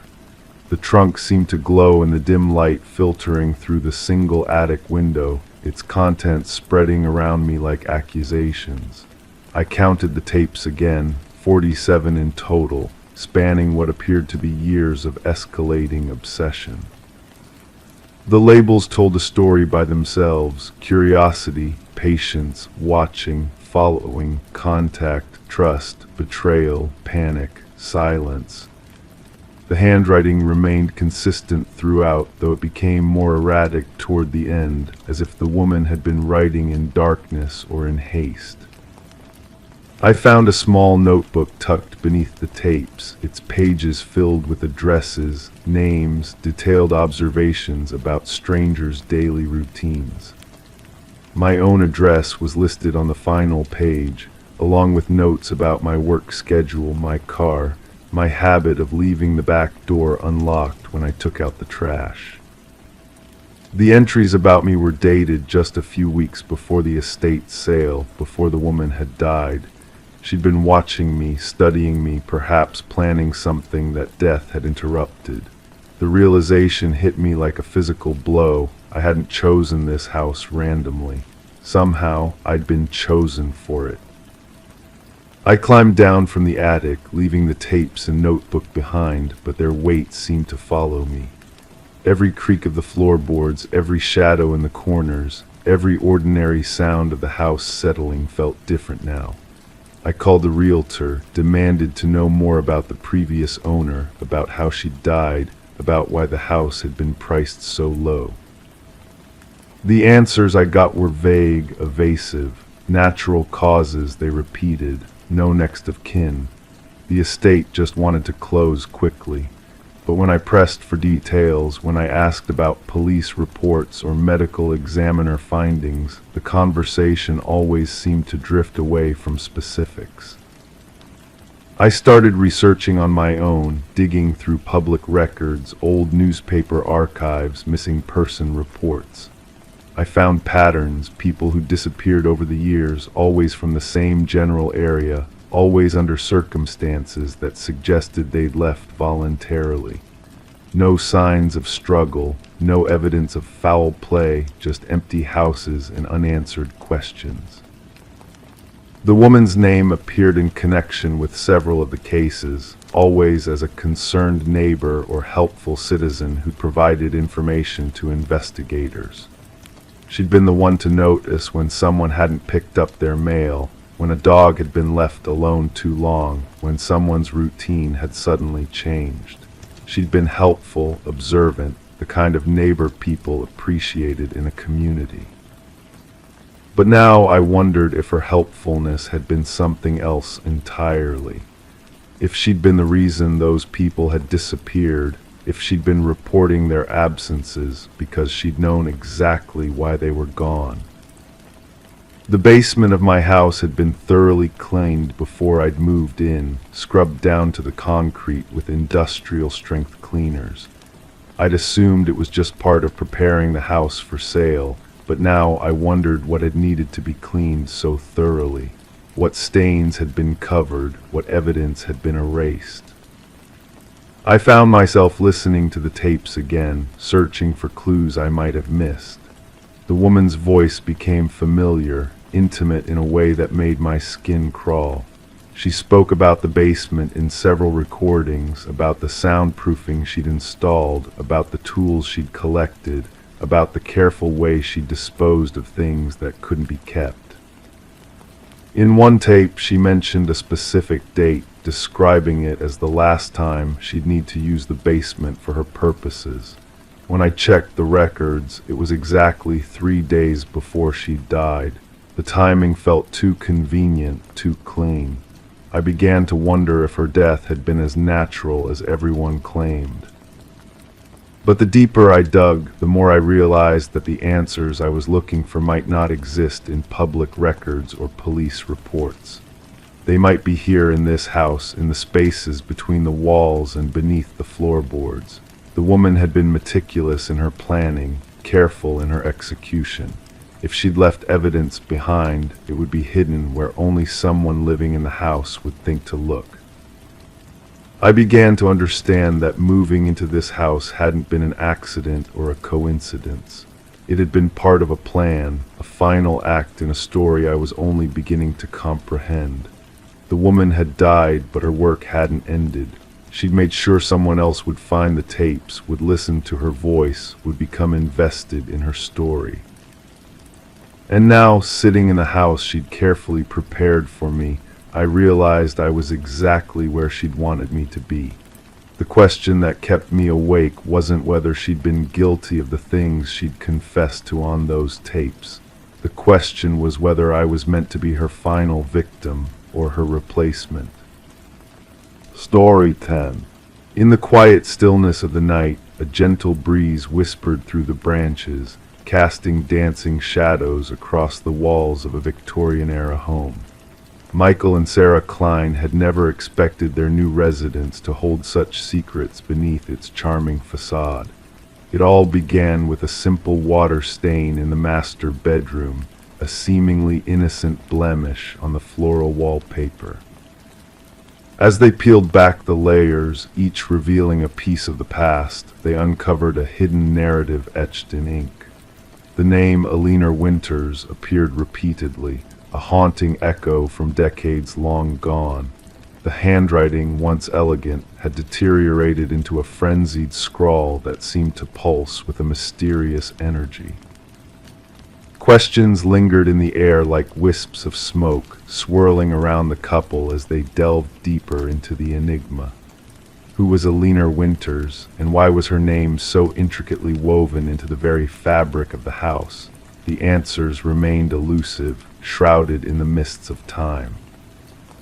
In their search for the truth, Michael and Sarah stumbled upon a chilling revelation, a missing persons case that paralleled the unsettling resemblance between Alina Winters and the woman who had sold them the house. Margaret Cavendish, with her silver-streaked dark hair and enigmatic demeanor, had unwittingly drawn them into a web of intrigue that spanned decades. The walls of their home, once silent witnesses to the passage of time, now whispered tales of love and loss, betrayal and redemption. Each layer peeled back revealed a fragment of the past, a piece of the puzzle that refused to fit neatly into place. The house itself seemed to hold its breath, waiting for the truth to be unveiled. As Michael and Sarah embarked on a quest for answers, they unearthed a story that defied logic and reason. Alina Winters, a ghost from the past, reached out to them through the faded ink on the walls, urging them to uncover the dark secrets that lay buried within the foundation of their home. And so, with each discovery, the mystery deepened, drawing them inexorably into a world where reality blurred with fantasy, and the line between truth and illusion grew ever thinner. The walls themselves seemed to pulse with a life of their own, a heartbeat echoing through the corridors of time. In the end, it was not just a name scrawled on the walls, but a haunting reminder of a life lost and a soul fractured. Alina Winters and Margaret Cavendish, two sides of the same coin, trapped in a dance of shadows and light. The house that had once promised solace and sanctuary now stood as a monument to the mysteries that lurked beneath the surface of the everyday world. And as the night deepened and the stars blinked overhead, Michael and Sarah found themselves enveloped in a cocoon of tranquility, the weight of the past lifting from their shoulders like a heavy shroud.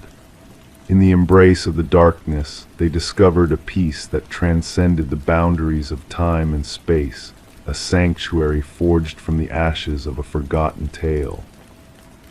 And so they drifted into dreams, carried on the wings of a story that whispered of forgotten echoes and lost memories, a lullaby of secrets and shadows that cradled them in its soothing embrace. And as sleep claimed them, the house itself seemed to exhale a sigh of relief, its walls finally at peace, its secrets laid bare to the gentle touch of the night. Story 11, in the depths of the attic, hidden beneath layers of forgotten belongings, lay an old box.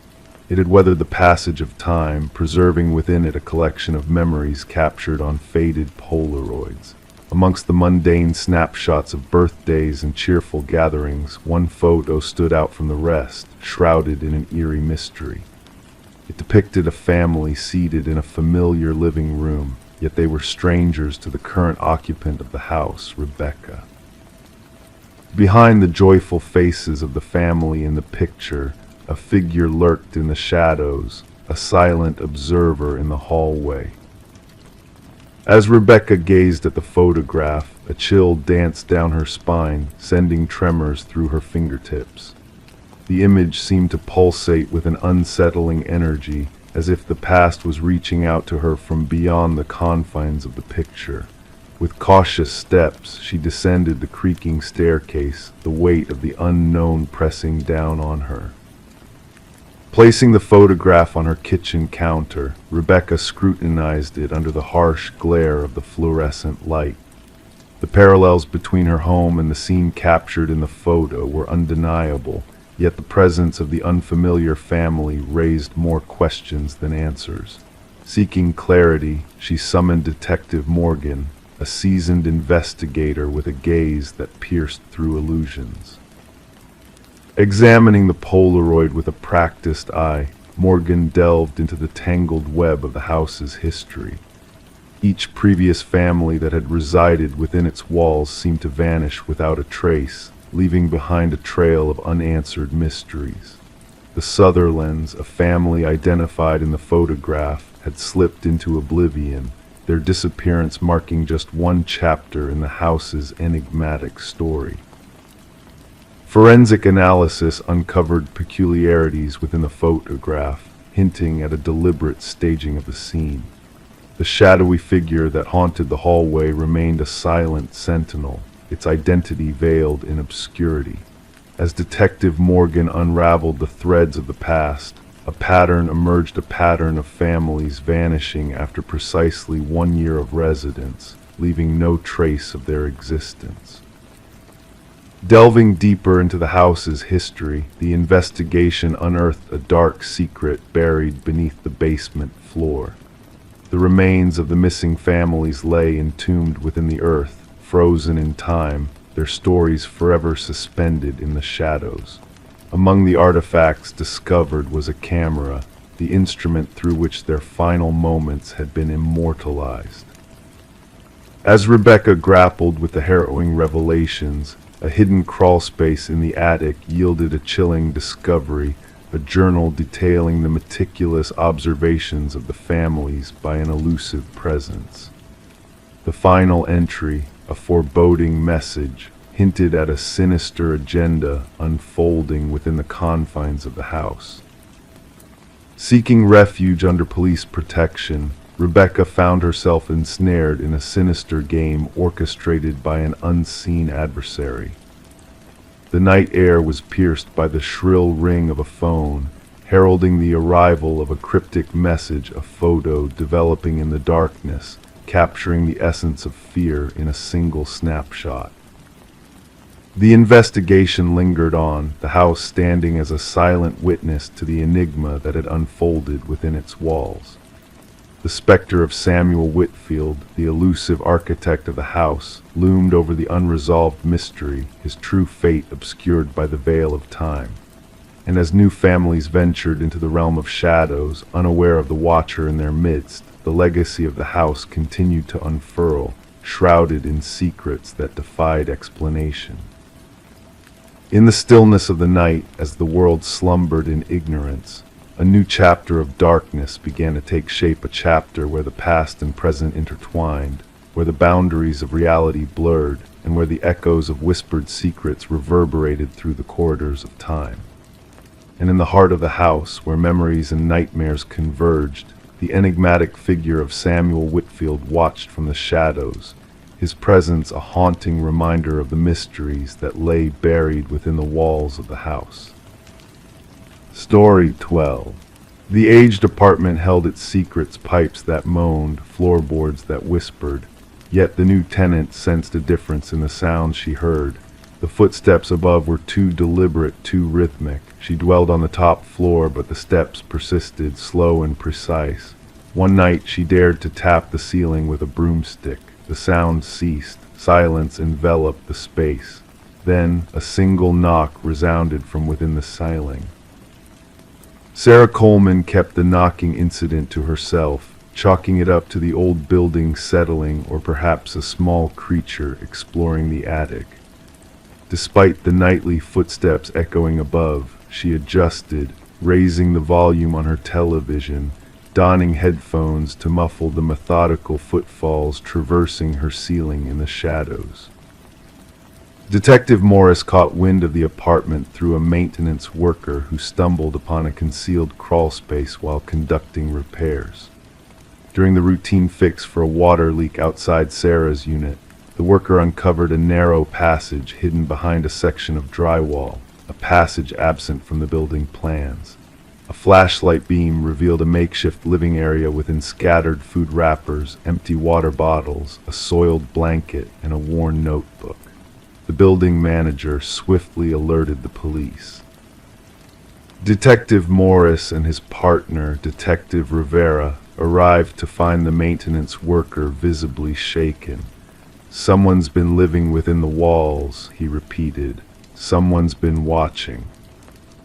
The notebook held meticulous notes on Sarah Coleman, her daily routine, visitors, meals, TV preferences, shower times, and sleep patterns. The handwriting, once neat, deteriorated into chaos towards the final pages, with strange symbols adorning the margins. "The subject no longer responds to my signals," the last entry read. "She has chosen to ignore me. No one ignores me." Forensic teams scoured the crawlspace, uncovering fingerprints unmatched in any database. A complex network of passages intricately woven into the building's walls and ceilings emerged, some dating back decades per structural analysis. These passages linked to 5 different apartments but led to observation points disguised as innocuous fixtures or minor damage only in Sarah Coleman's unit. Residents currently residing in the building reported no peculiar occurrences beyond typical apartment noises. However, former tenants shared unsettling experiences. 3 prior occupants of Sarah's apartment recounted feeling watched or hearing unexplained movements. 1 tenant departed after a mere 2 weeks. None spoke up, fearing they'd sound paranoid. The case took a turn when forensics detected microscopic blood spatter in one of the crawlspace corners. DNA analysis linked the spatter to Martin Weaver, a former resident who vanished without a trace 4 years earlier. His family had reported him missing, but the trail had gone cold. Martin had lived directly below Sarah's apartment. Detective Morris revisited Martin's disappearance. Neighbors recalled Martin's complaints about noises above his unit. He had confronted the tenant residing above him, a reclusive man named Edward. Shortly after the confrontation, Martin disappeared, and Edward vacated the premises without a forwarding address the following month. Investigations into Edward's rental history unveiled a pattern, requesting top-floor units, forming scarce social connections, and departing without notice characterized his transient lifestyle across 6 different apartment buildings over 2 decades. A neighbor from his 3rd residence labeled him intense, recalling his obsession with silence. Property records led investigators to remote rural property owned by Edward. Inside a cabin, they uncovered walls adorned with photos and notes. Images of apartment residents, including Sarah Coleman and Martin Weaver, lined the walls alongside ventilation maps and detailed journals chronicling observations of the specimens and maintaining the habitat. A corkboard at the cabin's center displayed newspaper clippings, 6 missing persons reports, all former apartment dwellers from Edward's past residences. Deep scratches marred the cabin floor beneath the board, suggesting something heavy had been dragged repeatedly. Behind the cabin, cadaver dogs guided detectives to freshly disturbed soil. Excavation unveiled human remains, one grave after another. As forensic anthropologists worked to identify the victims, Detective Morris returned to Sarah's building. Though the crawl space had been sealed, residents sporadically reported faint noises. During security system installation, maintenance workers stumbled upon a corner where the ceiling met the wall. A new notebook, more recent than the previous one, lay hidden. The initial page held a single ominous line. They found my old nest, but not my new one, mirroring the writing in the earlier notebook. The final page depicted a crude sketch of Sarah's apartment layout with a new passage marked in red and a date for that very night. Officers rushed to evacuate Sarah, only to discover her unit deserted. Her phone rested on the kitchen counter, the TV still illuminated, and the shower running. In the bathroom, a message materialized on the misty mirror, inscribed by a finger, "Look up." The ceiling panel above the shower had been removed. The manhunt for Edward, now identified as Edward Mercer, a former construction worker skilled in renovations, rages on. His comprehension of building structures enabled him to construct a concealed network of observation points and passages. Thermal scans of Sarah's building showed no signs of current habitation within the walls. Sarah Coleman remains missing, her case intertwined with similar disappearances spanning multiple states. Detective Morris, haunted not by the graves or journals but by the photos of unsuspecting residents, envisions Sarah hearing those footsteps above her in an apartment void of an upstairs neighbor. The footsteps that ceased upon her knock and then responded. Sometimes in the solitude of his dwelling, Detective Morris gazes up at his ceiling, listening, anticipating, pondering who else might be listening as well. Story 13, The Intriguing House of Secrets. She glided through the front door, dust dancing in the stagnant air. The abandoned house stood frozen in time, its peeling walls and shrouded furniture holding silent stories of days gone by. Every room she entered felt strangely familiar, as if caught in a loop leading back to the parlor. The doors, no matter where they led, always circled her back to where she started. The only escape seemed to be the entrance she had come through. But when she turned to leave, the front door had vanished into thin air. The unexpected discovery of Morgan Pierce's body turned the once-forgotten Victorian house into a scene of mystery and intrigue. Detective Sarah Lind observed in silence as forensic experts moved quietly through the dimly lit rooms, their movements ghostly in the eerie atmosphere. The house had gained a reputation among locals for its strange occurrences, compasses spinning out of control, whispers of unseen watchers. Now, it held secrets darker than anyone could have imagined. The initial examination suggests she passed approximately 3 days ago, the medical examiner murmured, his words barely audible in the heavy silence. The cause of death appears to be asphyxiation. Morgan was found seated in an antique chair in the parlor, her posture serene as if awaiting someone's arrival. No signs of struggle, no visible injuries. The stillness of the scene sent a shiver down the spines of even the most seasoned investigators. Lind inquired who discovered the body. Her partner replied, a real estate agent showing the property stumbled upon her, mistaking her for a trespasser until they got closer. The house had remained empty since the passing of its previous owner, Eleanor Blackwood, years earlier. Legal battles had left it abandoned, a forgotten relic except to those seeking thrills and mischief.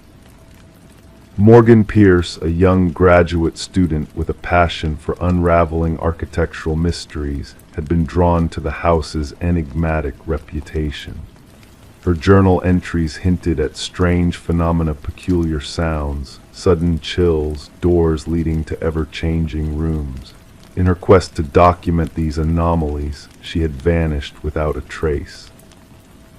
The investigation unveiled a puzzling detail in Morgan's autopsy report, a rare alkaloid linked to shamanic rituals present in her system. Though not in lethal amounts, the substance could induce disorientation and vivid visions. Her boyfriend insisted she was not one to partake in recreational drugs, raising more questions than answers. Deleted messages on Morgan's phone hinted at a mysterious connection, someone who shared her fascination with the house's secrets. The exchanges grew intimate and cryptic, hinting at a deeper understanding of the dwelling's mysteries. The house holds memories, read one message. It longs for someone to comprehend. The trail led to Adam Reeves, an architectural historian with expertise in peculiar spatial phenomena. His bond with Morgan transcended professional boundaries, delving into realms of shared curiosity and hidden knowledge. Reeves, devastated by Morgan's passing, spoke of the house's deceptive designs and its secrets waiting to be unveiled. A revelation from Alina Blackwood's grandson shed light on a chilling family secret: deaths within the house, always in the parlor, always with an air of tranquility. The family referred to it as the claiming, a force that beckoned souls to a mysterious fate. Journals spanning generations detailed similar occurrences, deaths attributed to an unseen influence. A hidden compartment behind the parlor fireplace revealed long-lost artifacts and Morgan's missing equipment. Among the relics lay a carved figurine symbolizing a deity of liminal spaces, connecting worlds unseen. The residue on the artifacts matched the alkaloid found in Morgan's system, deepening the enigma surrounding her demise.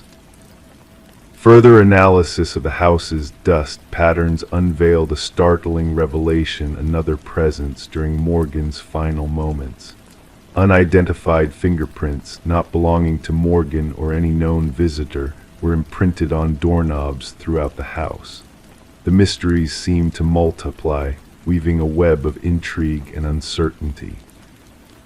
Tragically, Adam Reeves met a fate similar to Morgan's, his body discovered in a hauntingly familiar pose.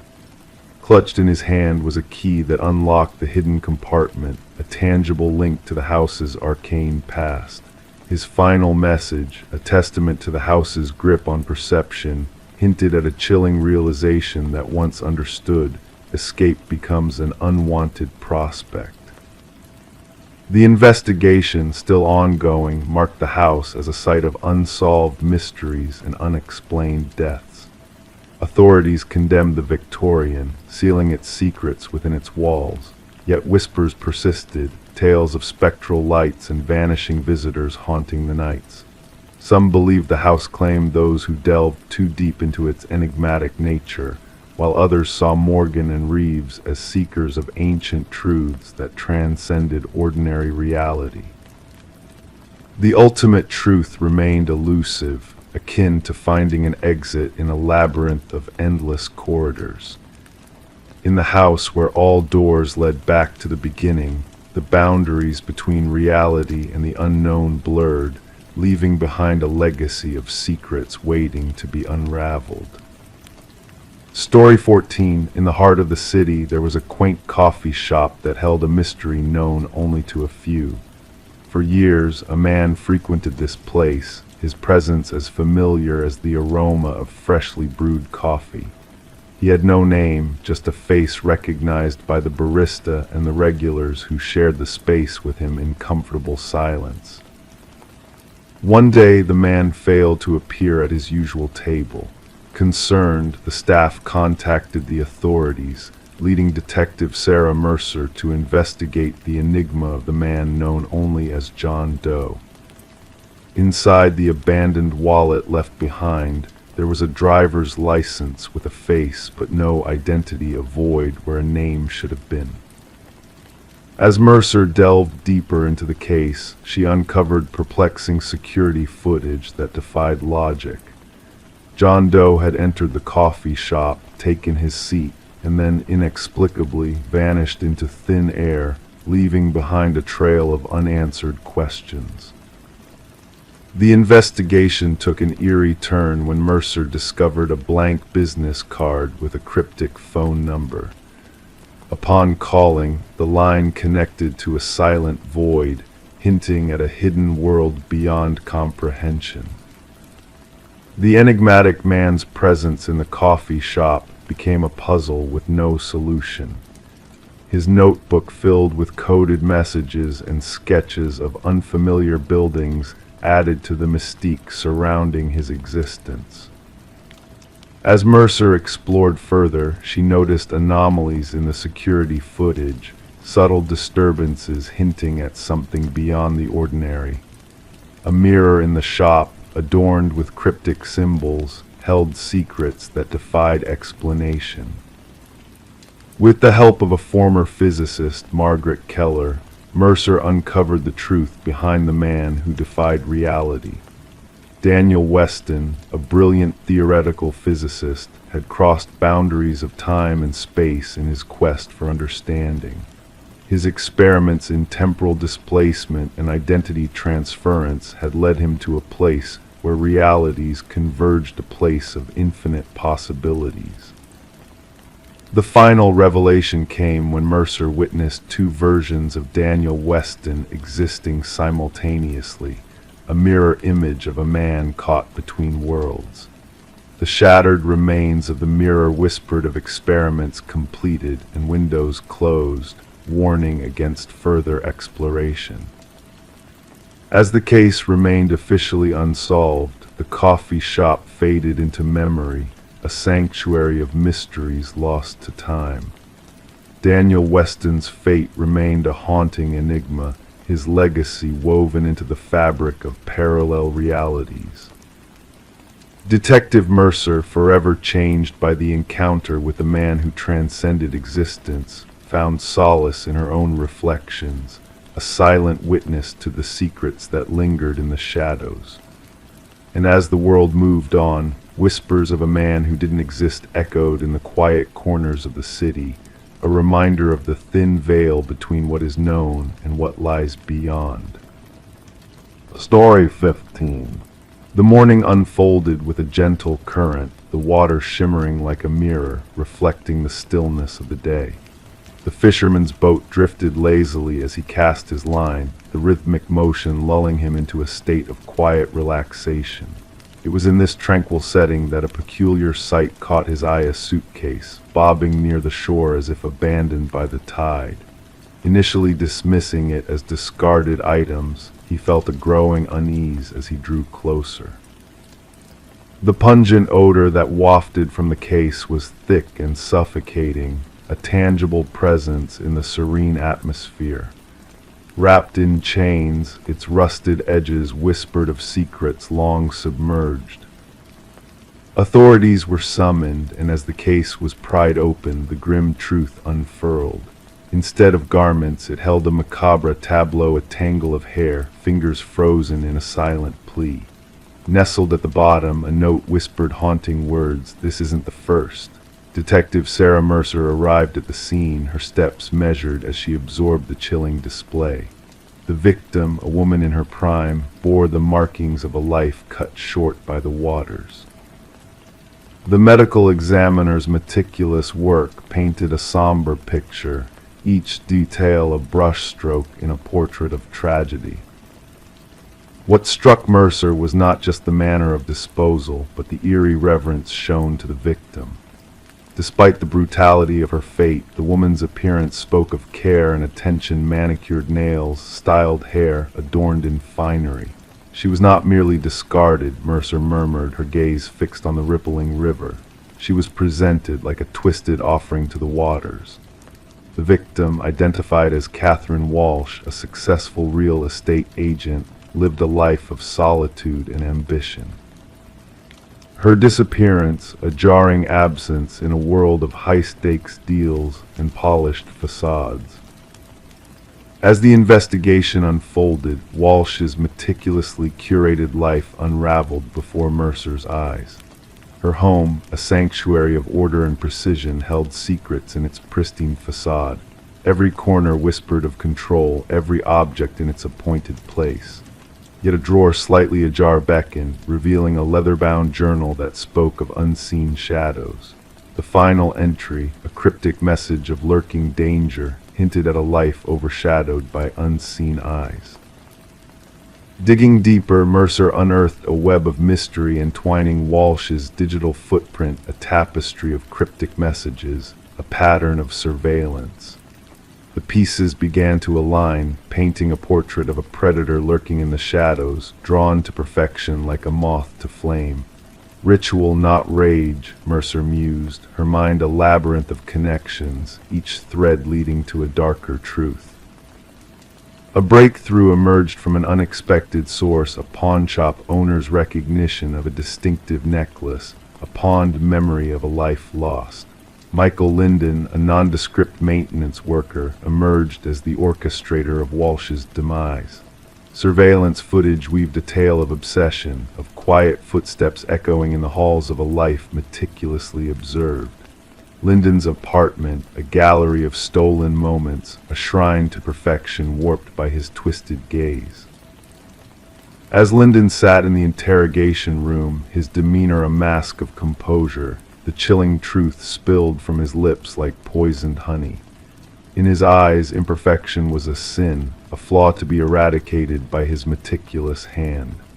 The victims, mere canvases for his twisted artistry, bore the weight of his delusion, their lives snuffed out in a ritual of correction. The trial unfolded like a dark symphony, the families of the victims left to grapple with the horror of their loved ones' fates. Linden's sentence, a life behind bars, offered little solace to those haunted by his shadow. For Mercer, the case marked a chapter closed, yet the echoes lingered in the silence of her thoughts. What drove Linden to such depravity? What fractured mirror of self-reflection led him down this path of darkness? The river, a silent witness to the unfolding tragedy, continued its timeless dance downstream, carrying secrets within its depths. In the precinct on Mercer's desk lay the chilling remnants of a shattered reality, a reminder that beneath the veneer of normalcy, monsters lurk in the shadows. And in the stillness of the night, as the world drifted into slumber, the echoes of a twisted mind whispered on the breeze, a haunting lullaby of the darkness that dwells within. Story 16. The tale unfolds in the quiet corners of a town where shadows linger and mysteries whisper in the night. The costume shop, once a hub of whimsy and wonder, now stood on the brink of closure, its shelves stripped bare as remnants of past celebrations awaited new homes. Among the forgotten treasures, a woman, drawn by fate's unseen hand, discovered a mask of exquisite craftsmanship resting on a dusty shelf. Its delicate features held a strange allure, both captivating and unnerving in their lifelike precision. As she lifted the mask, a shiver danced down her spine, a silent warning that went unnoticed in the dim light of the shop. The cashier's eyes widened briefly, a flicker of recognition passing through his gaze before he composed himself. "That's not ours," his words hung in the air like a veil of mystery, a puzzle left unsolved. Intrigued yet undeterred, the woman inspected the mask, searching for a clue to its origin. But the tag that should have revealed its story was nowhere to be found. Without a second thought, she carried the mask home, unaware of the shadow it would cast over her life. That very night, as the world slumbered in hushed tranquility, she awoke to a soft rustling, a whisper of fabric stirring in the darkness. Panic gripped her heart as she scanned the room, her eyes falling upon the nightstand where the mask now sat, its haunting gaze fixed upon her with an intensity that chilled her to the core. The woman, known to the world as Catherine Reed, met her fate in the stillness of her own home, a tragedy unfolding in the silent hours before dawn. Her neighbor, drawn by a sense of unease, ventured to her doorstep, book in hand, only to be greeted by a scene that defied reason. The front door stood ajar, a portal to a realm of shadows and unanswered questions, while the morning light spilled like liquid gold into the dim interior, illuminating a truth too dark to comprehend. Detective Morgan arrived, a figure of authority in a world teetering on the edge of uncertainty. Forensics labored in the background, capturing the essence of tragedy in each flash of the camera, each click of the shutter.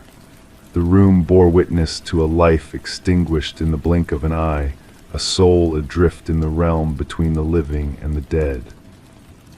No signs of forced entry, the officers murmured, their voices a somber backdrop to the unfolding drama.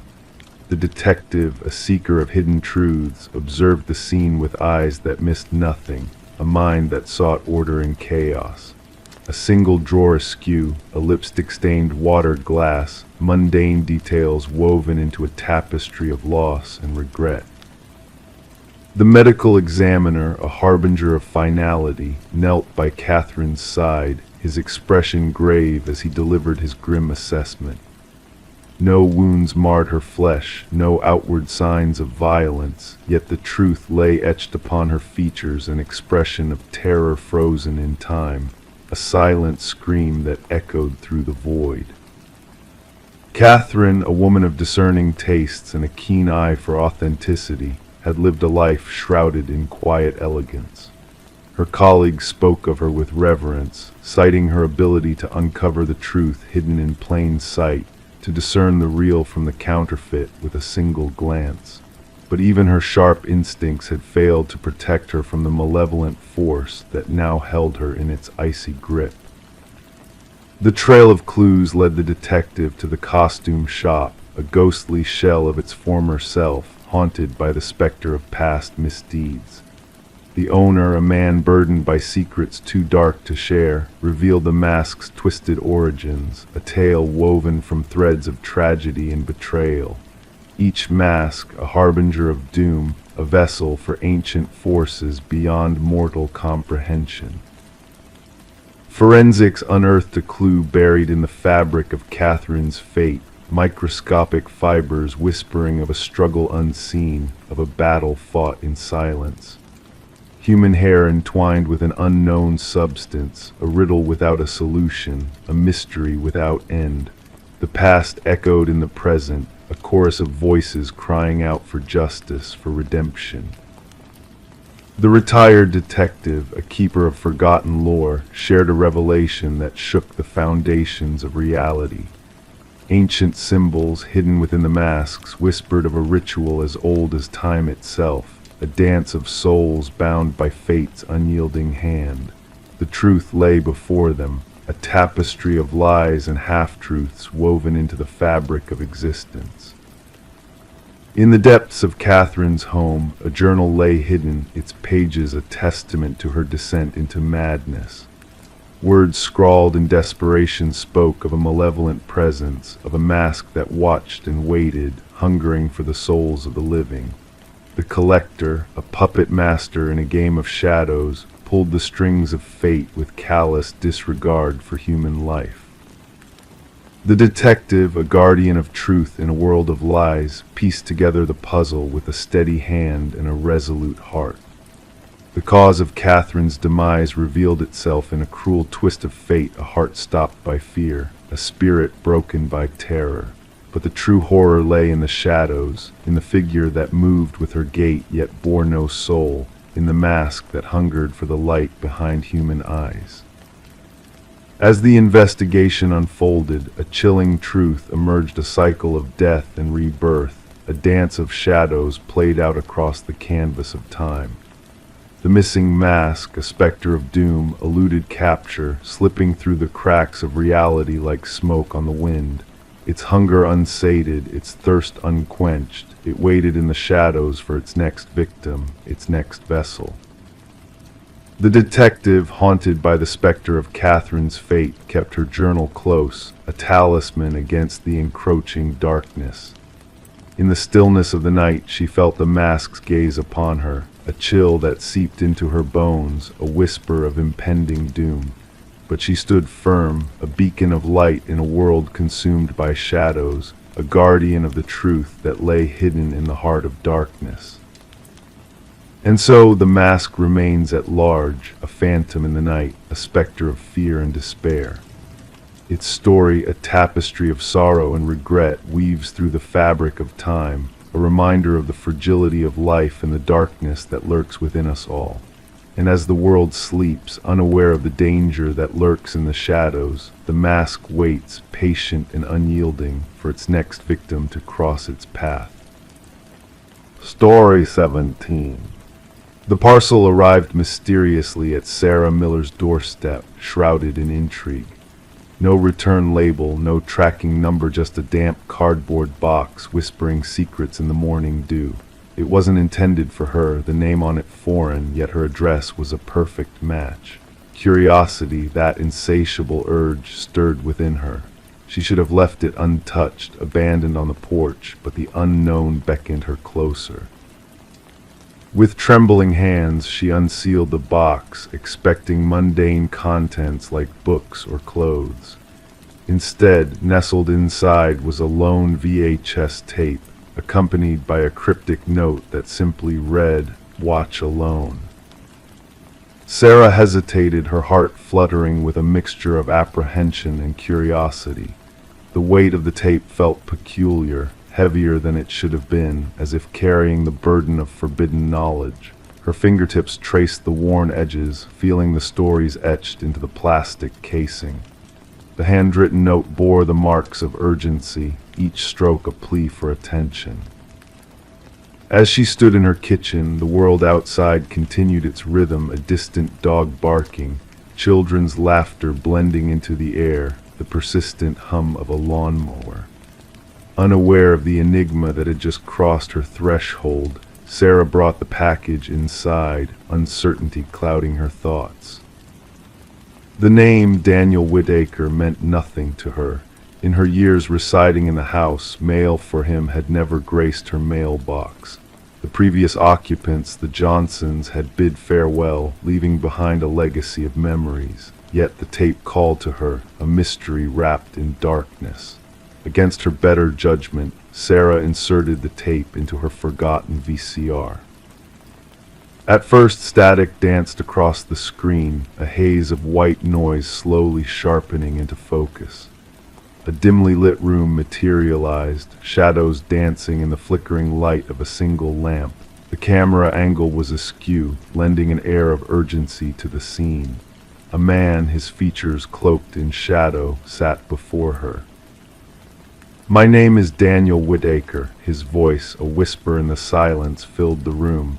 "If you're watching this, someone has found you, and they will find me too."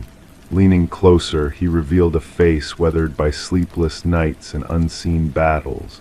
"I didn't harm her, you must believe me, but they have twisted the truth, planted false evidence against me." The camera trembled as Daniel adjusted it, unveiling a barren room devoid of comfort, a transient abode for a man on the run. "They framed me," his voice wavered, eyes haunted by the weight of injustice. "I never knew Catherine Walsh until her lifeless form graced the news. They seek to paint me as the villain, but I am but a pawn in their wicked game." Detective Eliza Ramirez sat in her office, the VHS tape before her a mere echo of the enigma that plagued her thoughts. 5 tapes, each bearing the desperate plea of Daniel Whitaker, the prime suspect in Catherine Walsh's murder, a man who had vanished into the shadows, leaving behind a trail of uncertainty. The Walsh case, once straightforward, now twisted like a labyrinth of deception. DNA evidence, witness testimonies, all meticulously crafted to paint Whitaker as the culprit. But the tapes, they whispered a different truth, a truth veiled in shadows and half-truths. As Ramirez delved deeper, a web of conspiracy unfurled before her eyes. Catherine Walsh, a whistleblower against a powerful pharmaceutical giant, Pharmacorp. Evidence of corruption, of silenced voices, of a truth that threatened to shatter the facade of power. The pieces of the puzzle slowly aligned, revealing a sinister plot orchestrated by unseen hands. Sarah Miller, recipient of another mysterious package, found herself entwined in a narrative of deceit and redemption. Documents unveiled, secrets exposed, a truth waiting to be unearthed. And in the quiet confines of a storage unit, justice awaited its reckoning. Daniel Whitaker's journal, the key to unraveling the conspiracy, lay hidden amongst the shadows. The orchestrators of deception unmasked, their downfall imminent. In the end, justice prevailed not in the clang of handcuffs, but in the quiet resolve of truth. Executives indicted, secrets laid bare, a darkness dispelled by the light of honesty. Daniel Whitaker emerged from the shadows, a ghost of his former self, burdened by the weight of betrayal. Sarah and Daniel, two strangers bound by fate, stood in silent acknowledgement of the thin line between truth and fiction. "Why me?" Sarah's voice, a whisper in the wind, carried the weight of unanswered questions. "Why choose my address?" And in that moment of quiet reflection, Daniel's gaze met hers, weary yet resolute. "The algorithm chose you," he murmured, a hint of a smile tugging at his lips. "In a world of manufactured truths, you were the beacon of clarity, the unexpected ally in a sea of deception." The VHS tapes, once harbingers of mystery, now stood as relics of a journey untaken. A reminder that sometimes truth arrives in unexpected packages, bearing unfamiliar names, waiting for the curious soul brave enough to venture into the unknown.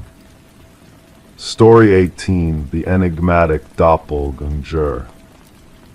She wiped away the mist on the mirror, gazing at her reflection with a sense of familiarity tinged with unease. Her features appeared as they should, her attire unchanged. Yet an unsettling feeling crept over her the longer she stared. A flicker caught in the corner of her eye, a movement not of her own making. When she turned away, her reflection remained motionless, observing her every move. This was the beginning of the enigmatic case of Rebecca Thorne. It all started on that peculiar day in her tranquil suburban apartment. Rebecca led a solitary life, known to her neighbors as a meticulous and introverted woman who preferred solitude but maintained a polite demeanor with those around her. Her days revolved around her job as a data analyst, a world of routine and precision that offered no hint of the mysterious events that would soon unfold. Initially, the disturbances seemed trivial. Objects in her home had been subtly rearranged, nothing missing, just out of place. A mug shifted to a different shelf, books rearranged on the table, her toothbrush oddly positioned. She brushed off these occurrences as mere lapses in memory, attributing them to her long hours spent engrossed in work, staring at endless spreadsheets under harsh fluorescent lights. It wasn't until weeks had passed that Rebecca finally reached out to the authorities, and Detective Marion Shaw was assigned to the case. At first glance, there seemed to be no evidence of a crime, just a woman feeling a sense of wrongness within her own home. The puzzling incidents were noted but deemed low priority, categorized as potential mental health concerns rather than criminal matters. However, everything changed with the incident in the bathroom mirror.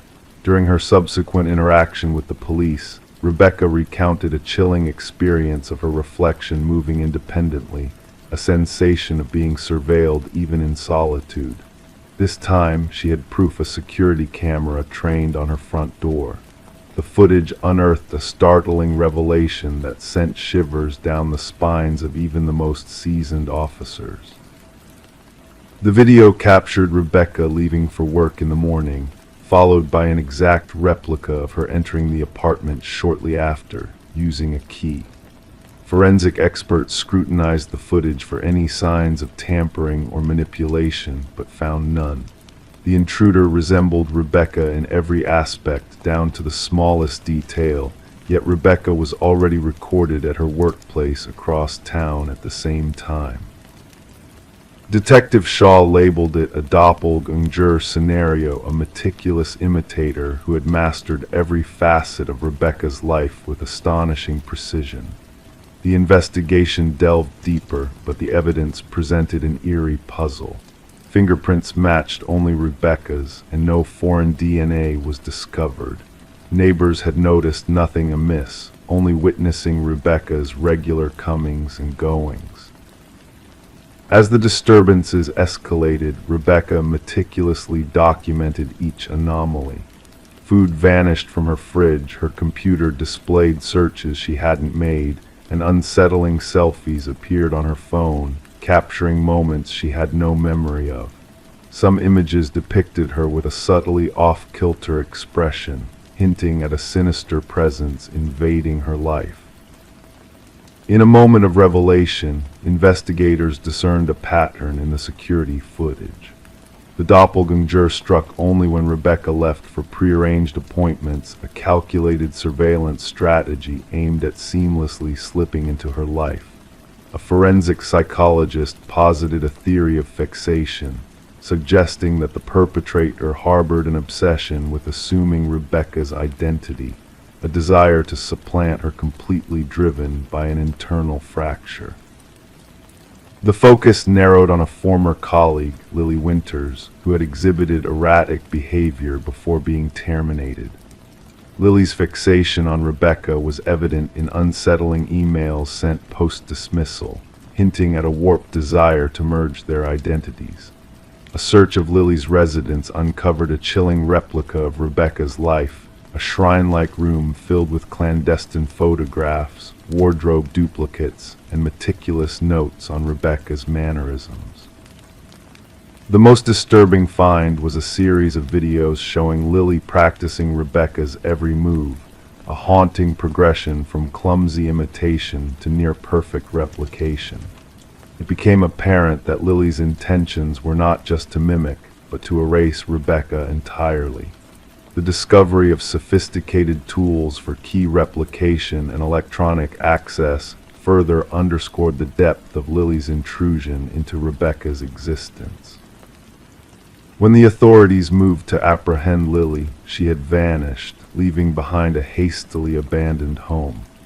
A nationwide manhunt ensued, and Rebecca was relocated under protective custody as her former life became a stage for Lily's audacious charade.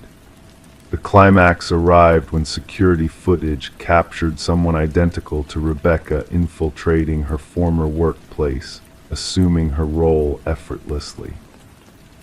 The chilling reality dawned: Lily had seamlessly assumed Rebecca's identity, leaving the real Rebecca in seclusion. Lily remained at large, and Rebecca opted to forge a new path, adopting a new persona in a hidden refuge. Detective Shaw, haunted by the case, kept a photograph of the two eerily similar women on her desk, a reminder of the thin line between identity and imitation. As Shaw often mused to her colleagues, the true terror lay not in resembling another, but in the sinister desire to obliterate one's own self in pursuit of another's existence.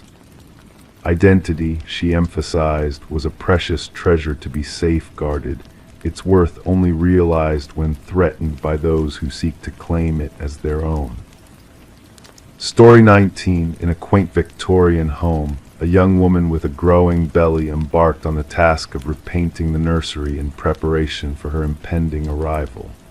The walls, once adorned in a soft, faded blue, now awaited a fresh coat of white paint. As she diligently applied the first strokes, a hidden mystery began to unravel. Beneath the layers of paint, obscured letters began to emerge, gradually revealing a cryptic message: "Don't let it hear you." Startled by this unexpected finding, the woman took a step back, only to notice something even more unsettling: tiny handprints imprinted in the fresh paint, positioned too high for any child to have reached. This eerie discovery set the stage for what would become known as the Whispering House case. Detective Sarah Klein, with a notebook clutched in her hand, arrived at the Morgan residence to investigate the mysterious events unfolding within. The pregnant homeowner, her tired eyes betraying sleepless nights, recounted the chilling discovery of the hidden message and handprints left by unseen forces. It was revealed that the previous owners had abruptly vacated the premises under mysterious circumstances, leaving behind a trail of whispers among the neighbors. No moving trucks, just essentials hastily packed into a car, prompting rumors of a hasty departure. As Detective Klein delved deeper into the history of the house, she uncovered a series of peculiar occurrences that had plagued previous residents over the years. Families had come and gone, each staying for a brief period before succumbing to unexplained phenomena, whispers in the night, spectral laughter, and unsettling messages appearing on nursery walls. Further investigation led the detective to a dark chapter in the house's past. Long ago, the property had belonged to Alina Blackwood, a widow who had operated an orphanage within its walls. Tragic tales of 5 missing children under her care hinted at a sinister secret hidden within the confines of the house. Alina's twisted belief in harnessing the energy of orphaned children for her own longevity unraveled as the detective unearthed a hidden room behind the nursery wall. Within this grim chamber lay the remains of 5 young souls, their identities preserved by engraved pendants, a grim testament to their tragic fate. The house, now tainted by the echoes of the past, bore witness to the detective's relentless pursuit of justice for the forgotten victims. Luminol revealed a multitude of handprints adorning the nursery walls, a silent testament to the children's desperate attempts to escape their cruel fate. As the case reached its conclusion with a somber burial for the victims, the house stood silent and empty, its walls echoing with the whispers of the past. Despite the closure brought by the investigation, an unexplainable presence lingered within the condemned structure, a spectral reminder of the darkness that dwelled within. Detective Klein, haunted by the lingering echoes of the case, preserved a chilling photograph of the glowing handprints in the darkness, a poignant reminder that some crimes leave indelible marks that transcend time and paint, forever etched into the fabric of a house's history. Story 20. The worn envelope, aged and yellowed, held a fresh stamp recently dispatched.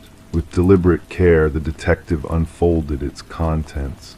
A single sheet of paper emerged, the message typed hastily in an uneven script. "I am sorry for what I did." A dampness clung to the paper, carrying a faint scent of iron. A reddish smear along the bottom edge caught their attention, unmistakably not ink. Detective Sarah Morgan deftly placed the letter into an evidence bag, her gloved hands moving with practiced precision. The forensics team's findings confirmed her suspicions. The reddish stain was human blood, matching DNA from an unsolved homicide that had plagued the department for years.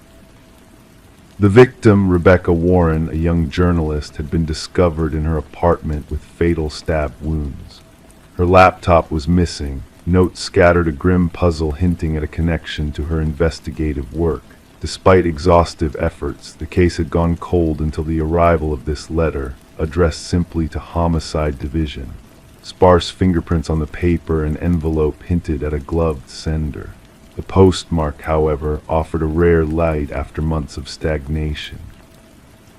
Gathering her team in the dimly lit briefing room, Morgan pinned the letter's image to the board adorned with fruitless lights and dead ends.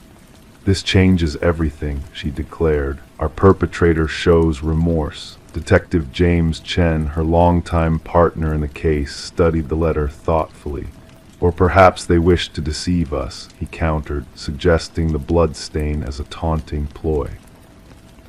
Tracing the unique typewriter patterns to a long-out-of-production model, the forensics team embarked on a search, reaching out to antique enthusiasts across the region. Concurrently, they delved deeper into Rebecca's life. Described as relentless in her pursuit of truth, she had been investigating a wealthy family embroiled in a bitter inheritance dispute. Suspicions turned toward family members, particularly the deceased patriarch's heirs. Revisiting interviews and evidence, they uncovered subtle shifts in Rebecca's boyfriend, Michael Barnes' behavior. His initial grief now tinged with unease under scrutiny. Rebecca mentioned feeling watched, he confessed, his demeanor fraught with regret. As their focus narrowed, a second letter arrived, bearing the same typewritten message in blood, delving further into Rebecca's knowledge of the family's secrets. Their investigation led to the family mansion, where the eldest son, Richard, exhibited suspicious composure when questioned about vintage typewriters. A breakthrough came with microscopic fibers on the envelopes, linking to stationery exclusive to the youngest daughter, Eleanor. Richard's deception unraveled with the discovery of incriminating evidence hidden in his home, connecting him directly to Rebecca's murder. The unraveling web extended to Michael, revealing financial transactions and a deadly secret shared between the two men. Michael's confession laid bare a sinister plot gone awry, exposing Richard's ruthless ambition. Eleanor's pivotal recording sealed Richard's fate, capturing his chilling directive to silence Rebecca permanently. In the courtroom, Richard's protestations of innocence crumbled against overwhelming evidence. The jury swiftly returned a guilty verdict, delivering justice as Rebecca's parents found solace in closure. The blood-stained letters, poignant reminders of a meticulous crime undone by guilt, remained in evidence, a haunting testament to the weight of conscience and the unraveling of the seemingly perfect crime. Rebecca Warren's case stood as a poignant lesson in detective work, a testament to the power of old-fashioned clues and the inexorable pull of truth in the shadowy realm of mysteries unsolved. Story 21, in the heart of the city, an apartment stood silent for months, waiting for new occupants to breathe life back into its empty rooms. When the new tenants finally arrived, their expectations were low, just a layer of dust, perhaps a few pieces of abandoned furniture left behind. However, one door within the apartment refused to yield to their gentle nudges. It stood stubbornly locked, a mystery waiting to be unraveled. With a bit of coaxing, the landlord managed to pry it open, revealing a small closet that held more than just old coats and forgotten items. The interior of the closet told a chilling tale. The walls were marred by deep, ragged scratches, as if someone had clawed desperately at the wooden surface in a frantic attempt to escape. Nestled in the corner, an ancient flip phone lay dormant, its screen still illuminated by a single unread message. Detective Morgan Shaw, a seasoned investigator with a keen eye for detail, felt a shiver run down her spine as she surveyed the scene before her.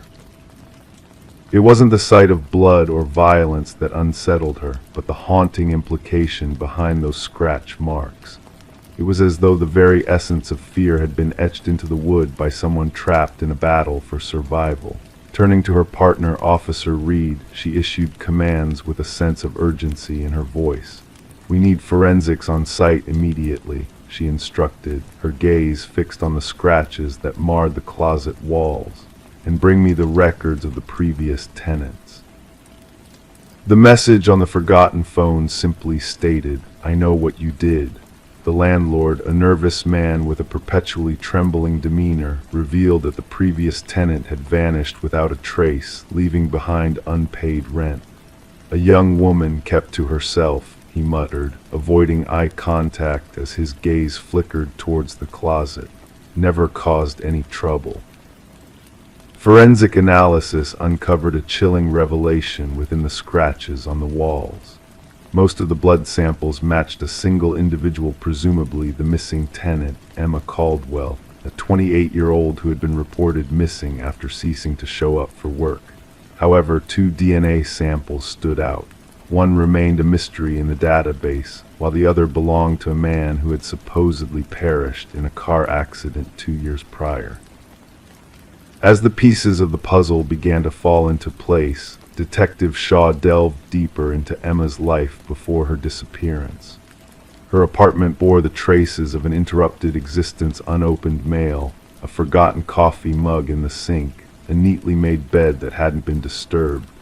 Phone records hinted at a sudden halt in her regular calls to her sister, replaced by numerous interactions with an unidentified number in the weeks leading up to her vanishing. Officer Reed's investigation unearthed a potential light. Emma had mentioned a mysterious new boyfriend, described only as intense and private. Surveillance footage captured a shadowy figure entering Emma's building shortly after her on the night she disappeared, his features obscured by a baseball cap that shielded his face from view. The breakthrough came when forensics identified partial fingerprints on the closet's interior doorknob, a match to Derek Mercer, a man presumed dead but whose DNA lingered on the walls. He staged his death, Shaw concluded, her mind racing to unravel the connection between Mercer and Emma's harrowing fate. Further exploration led the detectives to another missing persons case involving Lynette Porter, who had vanished without a trace 3 years earlier. Lynette's description aligned with that of a woman seen frequenting Emma's apartment, sparking a chain of revelations that linked the two women to Derek Mercer's twisted web of deceit. A trail of evidence pointed towards a secluded property owned by Mercer's family, where a grim discovery awaited them. Behind heavy basement doors, they found Lynette Porter alive but broken, a living testament to the horrors she had endured in captivity reminiscent of Emma's own confinement. As the investigation deepened, journals detailing Mercer's fixation on dominance, photographs of his victims, and incriminating video footage emerged, painting a portrait of a man consumed by a desire to inflict suffering and control. Mercer's dark obsession with confining women in tight spaces unfolded before the eyes of the investigators, revealing a depth of depravity that chilled even the most seasoned law enforcement officials. The hunt for Derek Mercer spanned multiple jurisdictions, a relentless pursuit fueled by the urgency to bring a sadistic predator to justice. When Mercer was apprehended at a bus terminal, his calm demeanor belied the twisted motives that lurked beneath the surface. In his possession, authorities found a new identity, a ticket to an unknown coastal destination, and chilling reminders of his past atrocities. During interrogation, Mercer's unsettling serenity never wavered as he spun a web of deception to justify his heinous actions. She sent that message herself, he claimed, attempting to distort the truth behind Emma's final plea for help. But the walls of lies he had constructed began to crumble in the face of overwhelming evidence and the unwavering determination of those seeking justice for his victims. The trial that followed laid bare the intricate scheme Mercer had orchestrated to evade capture, to prey on unsuspecting women who bore a resemblance to his initial victim.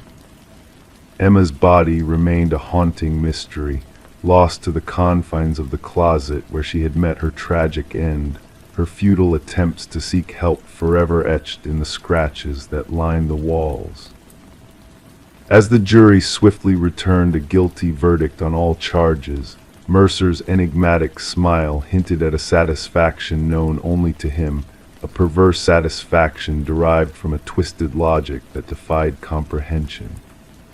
In a courtroom filled with echoes of anguish and resilience, Lynette Porter found her voice, proclaiming a defiant resolve to reclaim her place in the light after enduring the darkness that Mercer had imposed upon her. The aftermath of the case resonated within law enforcement circles, prompting a reevaluation of missing persons protocols with a focus on identifying patterns of relationships and thorough property investigations. Detective Shaw kept a solemn memento from Emma's apartment, a piece of the closet door mounted in her office, a symbol of the resilience and courage displayed by those who fight to survive in the face of unspeakable horrors. Story 22. In the heart of the city, the old library stood, its fate sealed by the impending demolition. The workers toiled tirelessly, dismantling the structure brick by brick until one fateful moment changed everything. A worker, sweat glistening on his brow, stumbled upon a hidden latch nestled within the dusty bookshelf. With a gentle click, the bookshelf swung open, revealing a passage shrouded in darkness, beckoning like a whispered secret. The hidden room, untouched by time, exhaled a heavy, musty air that hinted at long-forgotten mysteries. No furniture adorned the space except for a solitary chair, its presence ominous as it stood bolted to the floor. Etched repeatedly on the walls in frantic scrawls, a haunting message lingered: "I am still here." The foreman, a sense of unease creeping into his bones, swiftly radioed for the police. What began as a routine demolition took a sharp turn into the realm of the unknown. Detective Morgan Walsh, a seasoned investigator with a keen eye for the peculiar, arrived at the scene. His flashlight pierced the shadows, revealing the chilling mantra that adorned the walls. "Secure the scene," Walsh commanded, his voice a solitary echo in the confined space. "Let no one disturb a single thing until forensics arrives." The history of the library whispered tales of the Harrington family, a lineage laced with shadows and secrets. Once esteemed pillars of the community, the family had gifted the library to the public following the enigmatic disappearance of their daughter, Rebecca. She had vanished without a trace, leaving behind only whispers and unanswered questions. As the forensic team delved into the hidden room, they uncovered traces of a harrowing past: a chair bearing hair and fibers, walls whispering secrets in the language of blood and skin cells. The chair, a silent witness, bore marks of struggle and captivity, a testament to untold suffering. Walsh, his intuition ablaze, delved deeper into the Harrington family's legacy. The timing of the library's donation after Rebecca's disappearance tugged at his instincts, hinting at a connection veiled in darkness. A contractor, loyal to the family, had installed the bookshelf concealing the hidden room, his payment suspiciously generous. Interviews with former library staff unveiled a cryptic truth: Maxwell Harrington, Rebecca's uncle, had harbored a peculiar attachment to the library's forbidden section. His insistence on its preservation raised eyebrows, casting shadows of doubt on his intentions. The truth unfurled like a sinister tapestry when DNA evidence linked Rebecca to the hidden room. She had not fled, she had been held captive by someone she trusted. A warrant led detectives to Maxwell's doorstep, where a journal hidden in his study whispered of obsession and betrayal. Maxwell's stoic facade crumbled as evidence surfaced, revealing a chilling narrative of greed and desperation. Rebecca, a threat to his deceit, had been silenced in the darkness of the hidden room, her life snuffed out in a cruel act of self-preservation. Beneath the floorboards, Rebecca's remains lay in quiet repose, a tragic echo of a life stolen too soon. The Harrington family, shadows of their former selves, bore witness to Maxwell's reckoning, a justice long overdue. The library, once slated for destruction, now stood as a monument to a life extinguished and a truth unveiled. Flowers adorned its entrance, a tribute to a soul lost but never forgotten. And in the silence of the hidden room, Rebecca's whispered plea, "I am still here," resonated, a solemn vow that justice, though delayed, had found its way home. Story 23. The old Polaroid held secrets within its faded borders, capturing a birthday celebration frozen in time. Smiles illuminated by flickering candles told a story of joy and togetherness, seemingly ordinary at first glance. However, when Sarah Winters uncovered the box of forgotten memories in her mother's attic, she stumbled upon something unsettling. Among the familiar faces of family members, there lurked a mysterious presence, a man lurking in the background, gradually drawing closer with each passing photo. The collection of photographs, neatly preserved under the label Memories, should have brought comfort to Sarah during the somber task of clearing out her mother's belongings. Yet as she delved deeper into the images, a sense of unease crept over her like a shroud. The shadowy figure first appeared as a mere silhouette on the periphery during her childhood birthday party, barely noticeable in the background. In subsequent photos, he insidiously made his way closer, his obscured face a chilling enigma. Disturbed and bewildered, Sarah reached out to her father, seeking answers to the enigmatic figure haunting the cherished moments captured on film. But her father's response was tinged with disbelief, denying any knowledge of the stranger in the photographs. Desperate for clarity, Sarah turned to Detective Marcus Reed, laying out the eerie progression of the mysterious man's presence at the birthday party. As the rain whispered against the windows of the precinct, Detective Reed scrutinized the photos with a keen eye, his demeanor a blend of intrigue and skepticism. The gradual advancement of the shadowy figure through the frames painted a sinister picture, one of calculated movement towards the unsuspecting children in the photographs. Despite theories of a hidden photographer or unknown guest, the truth remained elusive, shrouded in mystery. With meticulous determination, the detective launched an investigation, reaching out to every surviving attendee of the birthday party, only to find no recollection of the enigmatic man.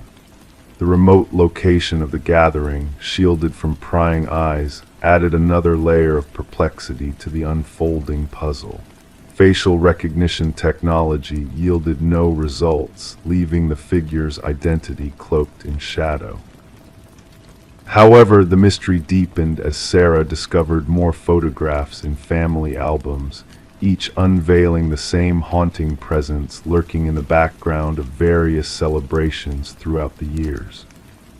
An expert in digital forensics unveiled hidden details within the images, unraveling a trail of clues that led to a chilling revelation.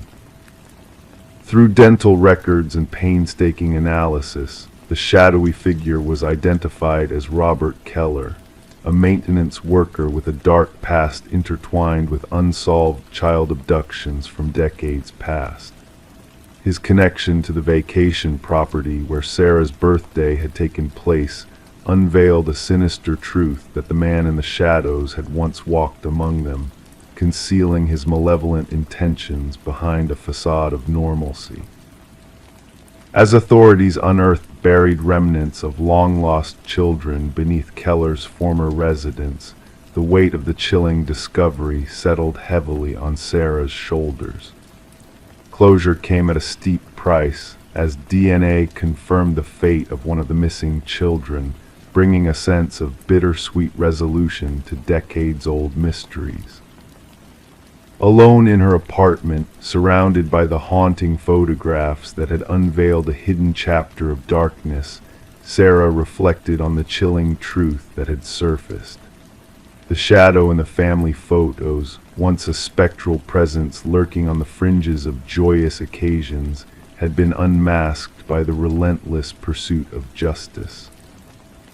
In the quiet of her solitude, Sarah returned the photos to their box, now transformed into a repository of harrowing evidence.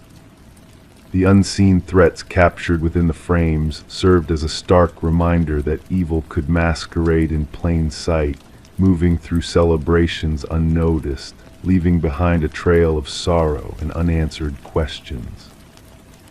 As Sarah closed the lid on the box of memories, she carried with her the knowledge that some mysteries, once concealed in the shadows of the past, could only be unraveled through the unwavering light of truth. In the stillness of the night, the haunting presence of the shadowy figure lingered, a spectral reminder of the fragile boundary between innocence and malevolence, hidden in the depths of time. Story 24. Once upon a time, she dreaded venturing up to the attic, but circumstances left her no choice. A fierce storm had breached the roof, ushering her into a realm of forgotten relics cloaked in dust and cobwebs. Amidst the shadows, a peculiar sight awaited her: a weathered dollhouse, intricately crafted with precision, its miniature furniture meticulously arranged. Yet her unease deepened as she gazed inside. The figures within were not mere dolls, they were tiny, hand-carved replicas of her family members. Each figure mirrored the exact positions of her loved ones downstairs, with one glaring exception. The figure meant to represent her stood by the attic entrance, a silent sentinel watching over the scene. Running her finger along the miniature roof, Rebecca Morgan felt a shiver run down her spine, distinct from the icy draft swirling through the attic.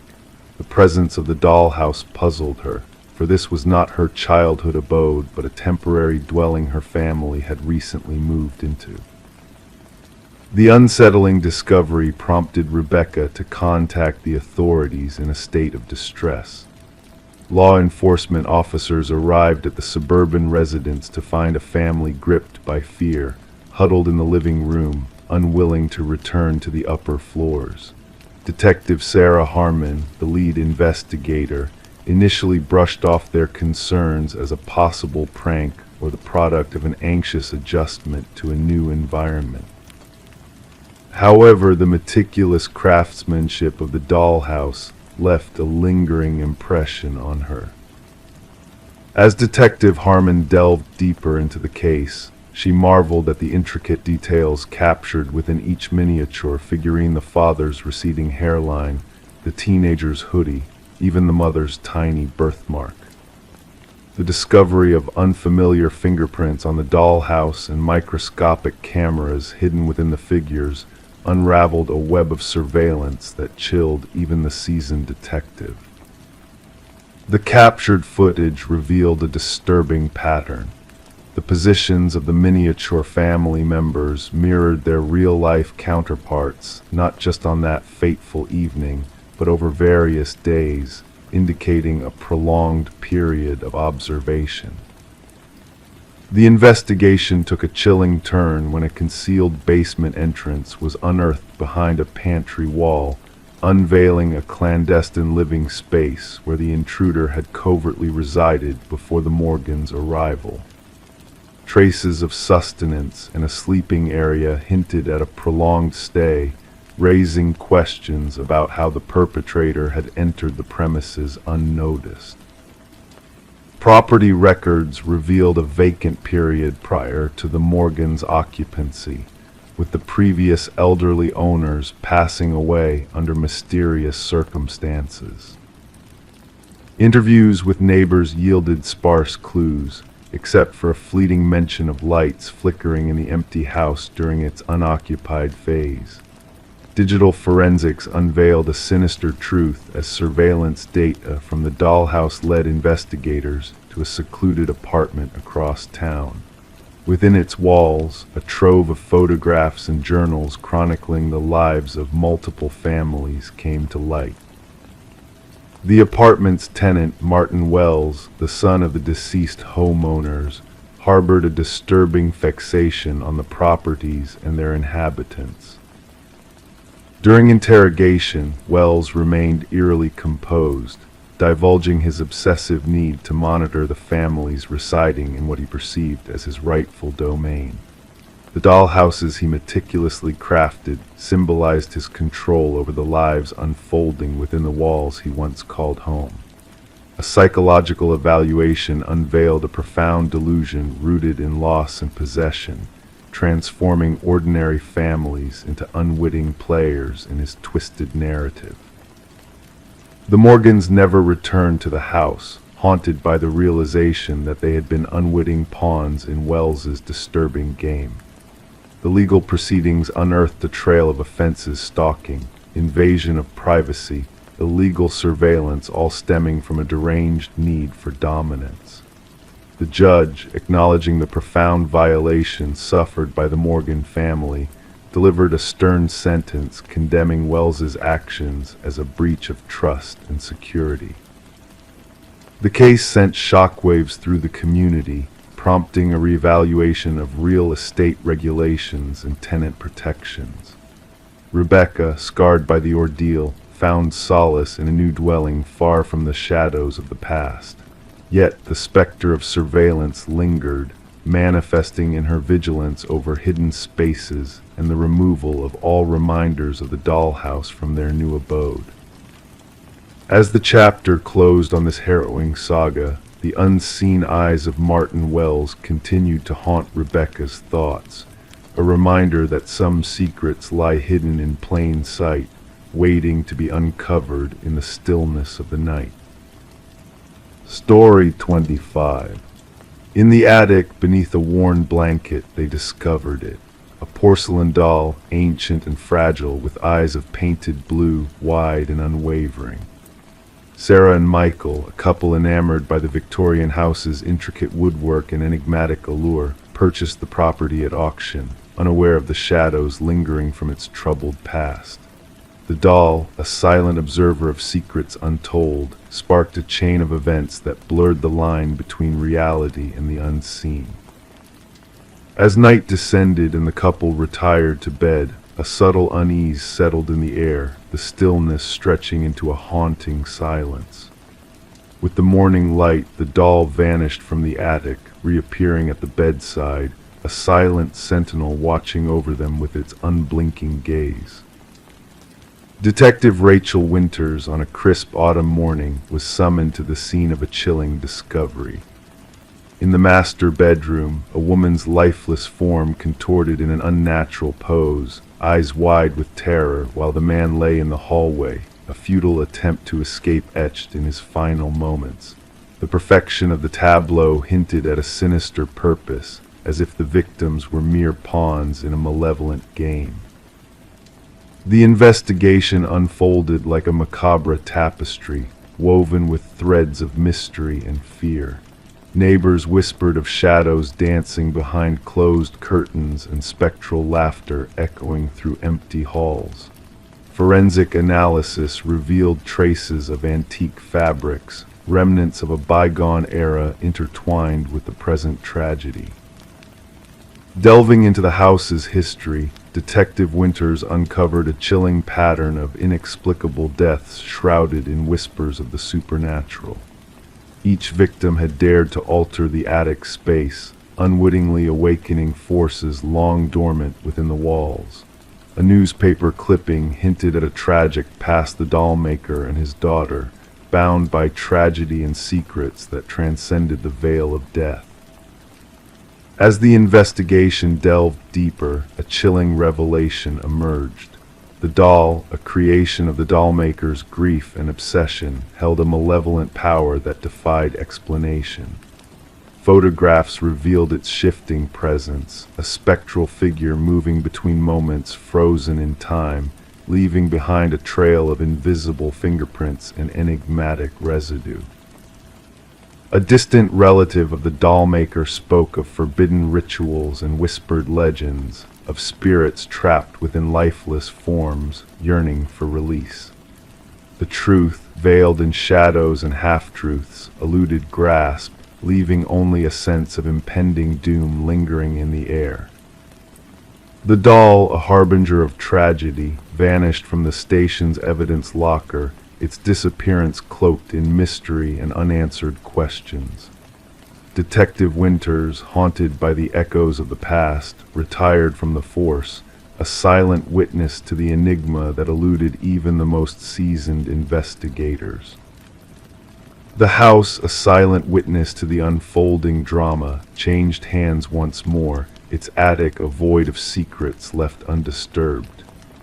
Yet on moonlit nights, whispers of a spectral presence echoed through the neighborhood, a reminder of the fragile boundary between the living and the dead, the real and the imagined.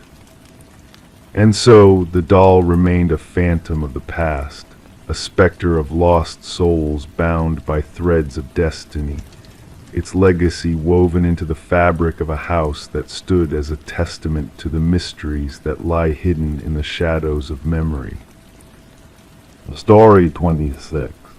In the stillness of the night, a tiny flicker danced across the baby monitor's screen, like a secret trying to break free. At first, the mother brushed it off as a mere glitch, a blip in the technology's seamless facade. But then the soft crackle of static filled the room, and a voice, barely audible, whispered, "SHHH, go back to sleep." An icy chill crept through her veins, awakening a primal fear deep within her. With a heart pounding like a distant drum, she hurried to her son's room, only to find the crib empty, devoid of the warm presence she had tucked in just hours before.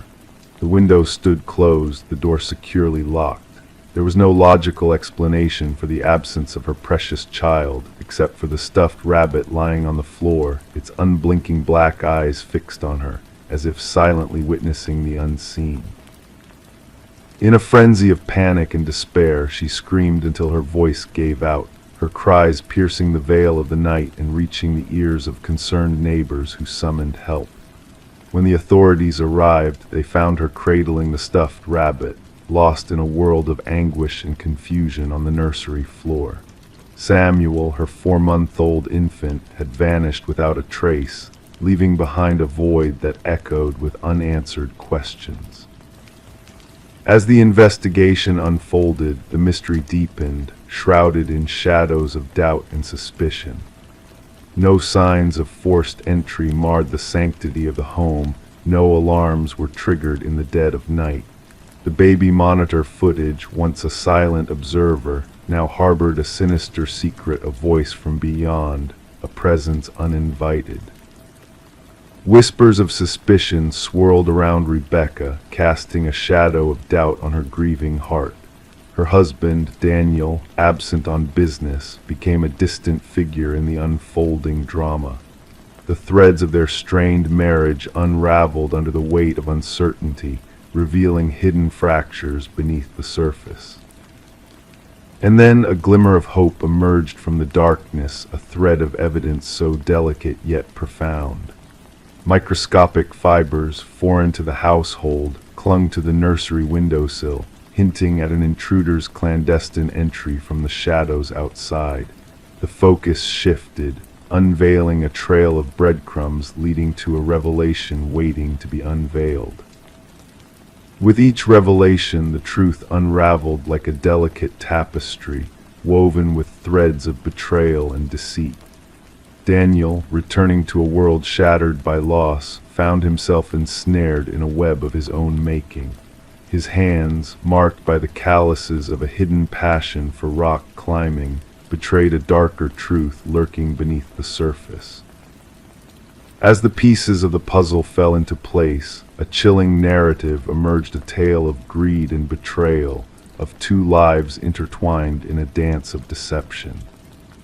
Daniel's secret life, a second family hidden in the shadows, painted a portrait of a man driven by motives darker than anyone had dared to imagine.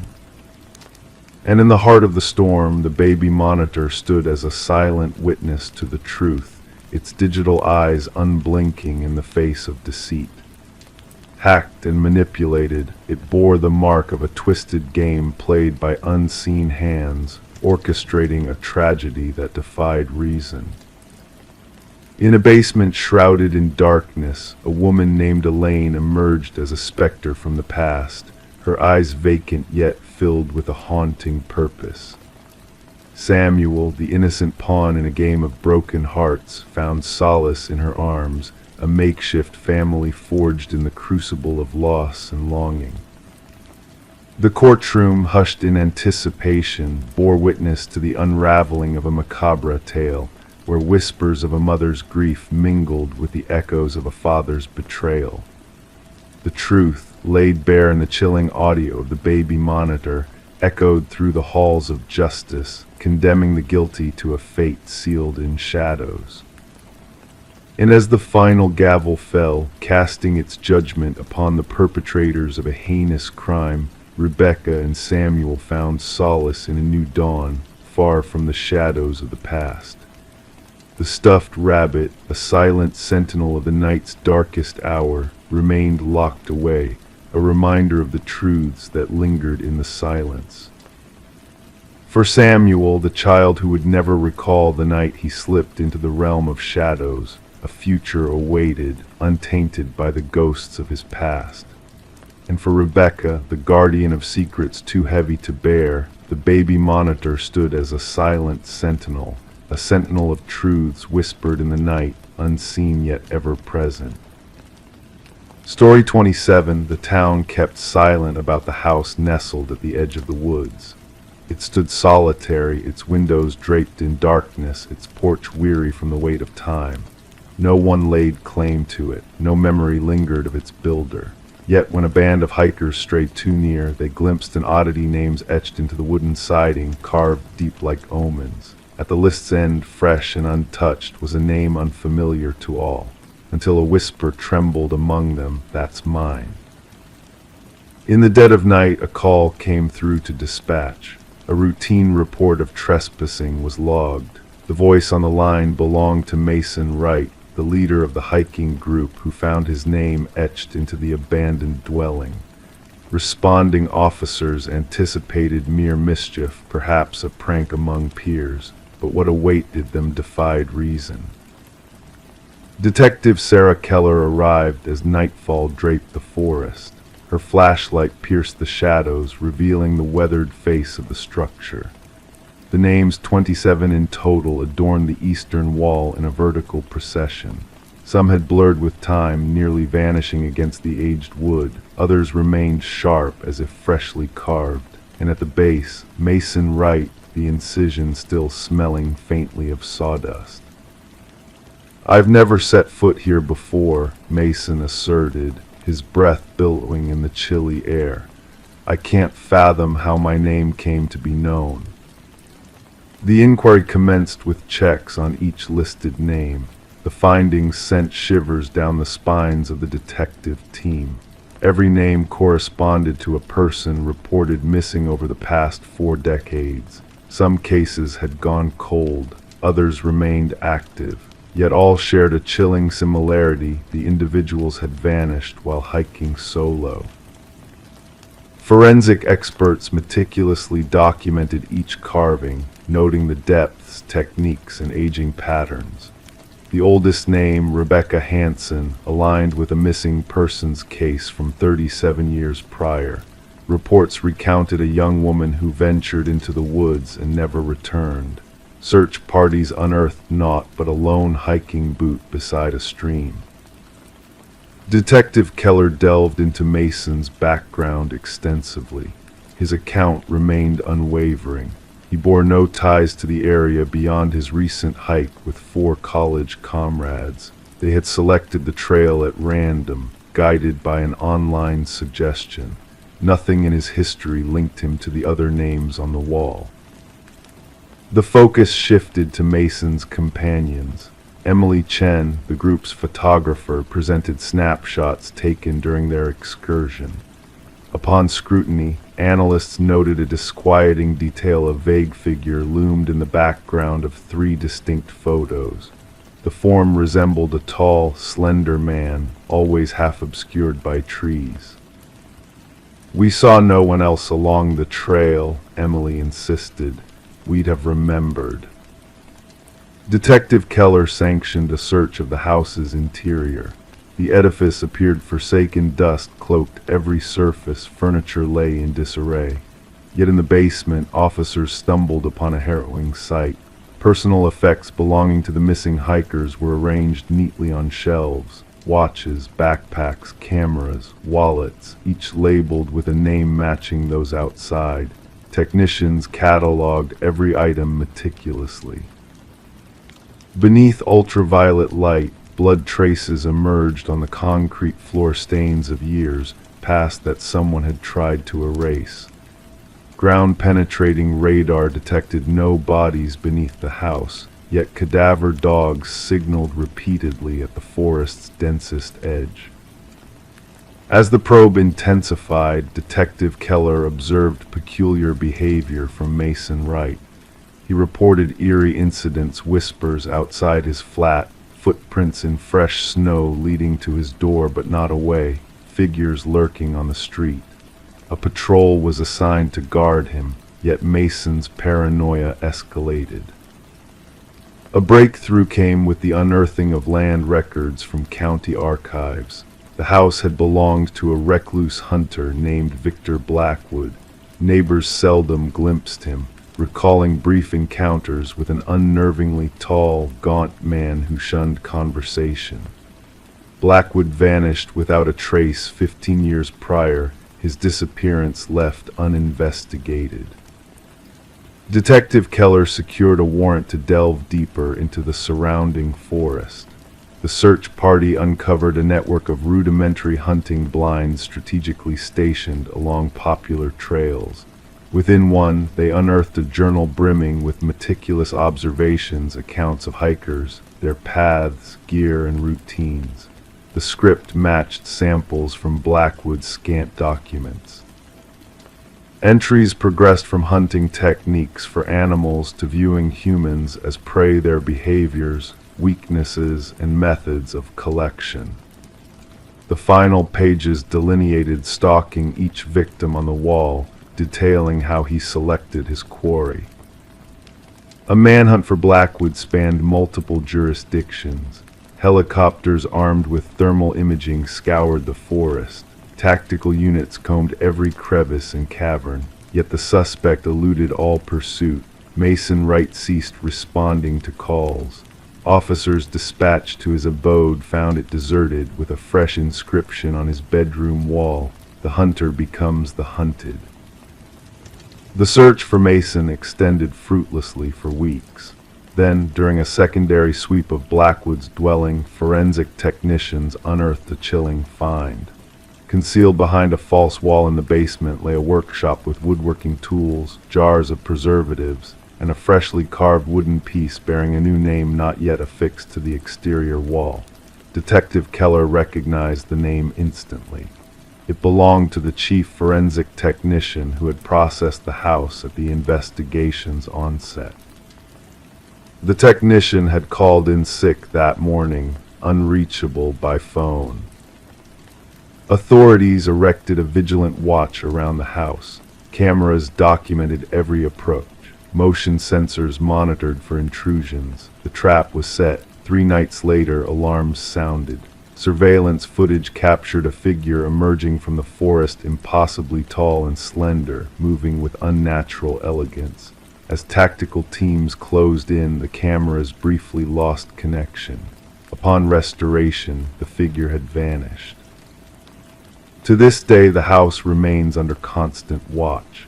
Mason Wright and the forensic technician were never located. The inquiry persists, with fresh resources allocated as akin disappearances surface in wooded regions. The names on the wall have become folklore among law enforcement. Some officers dare not utter them aloud, others shun the case entirely, and local hikers steer clear of the house, fearing that speaking of it might add their names to that grim list, the names unspoken.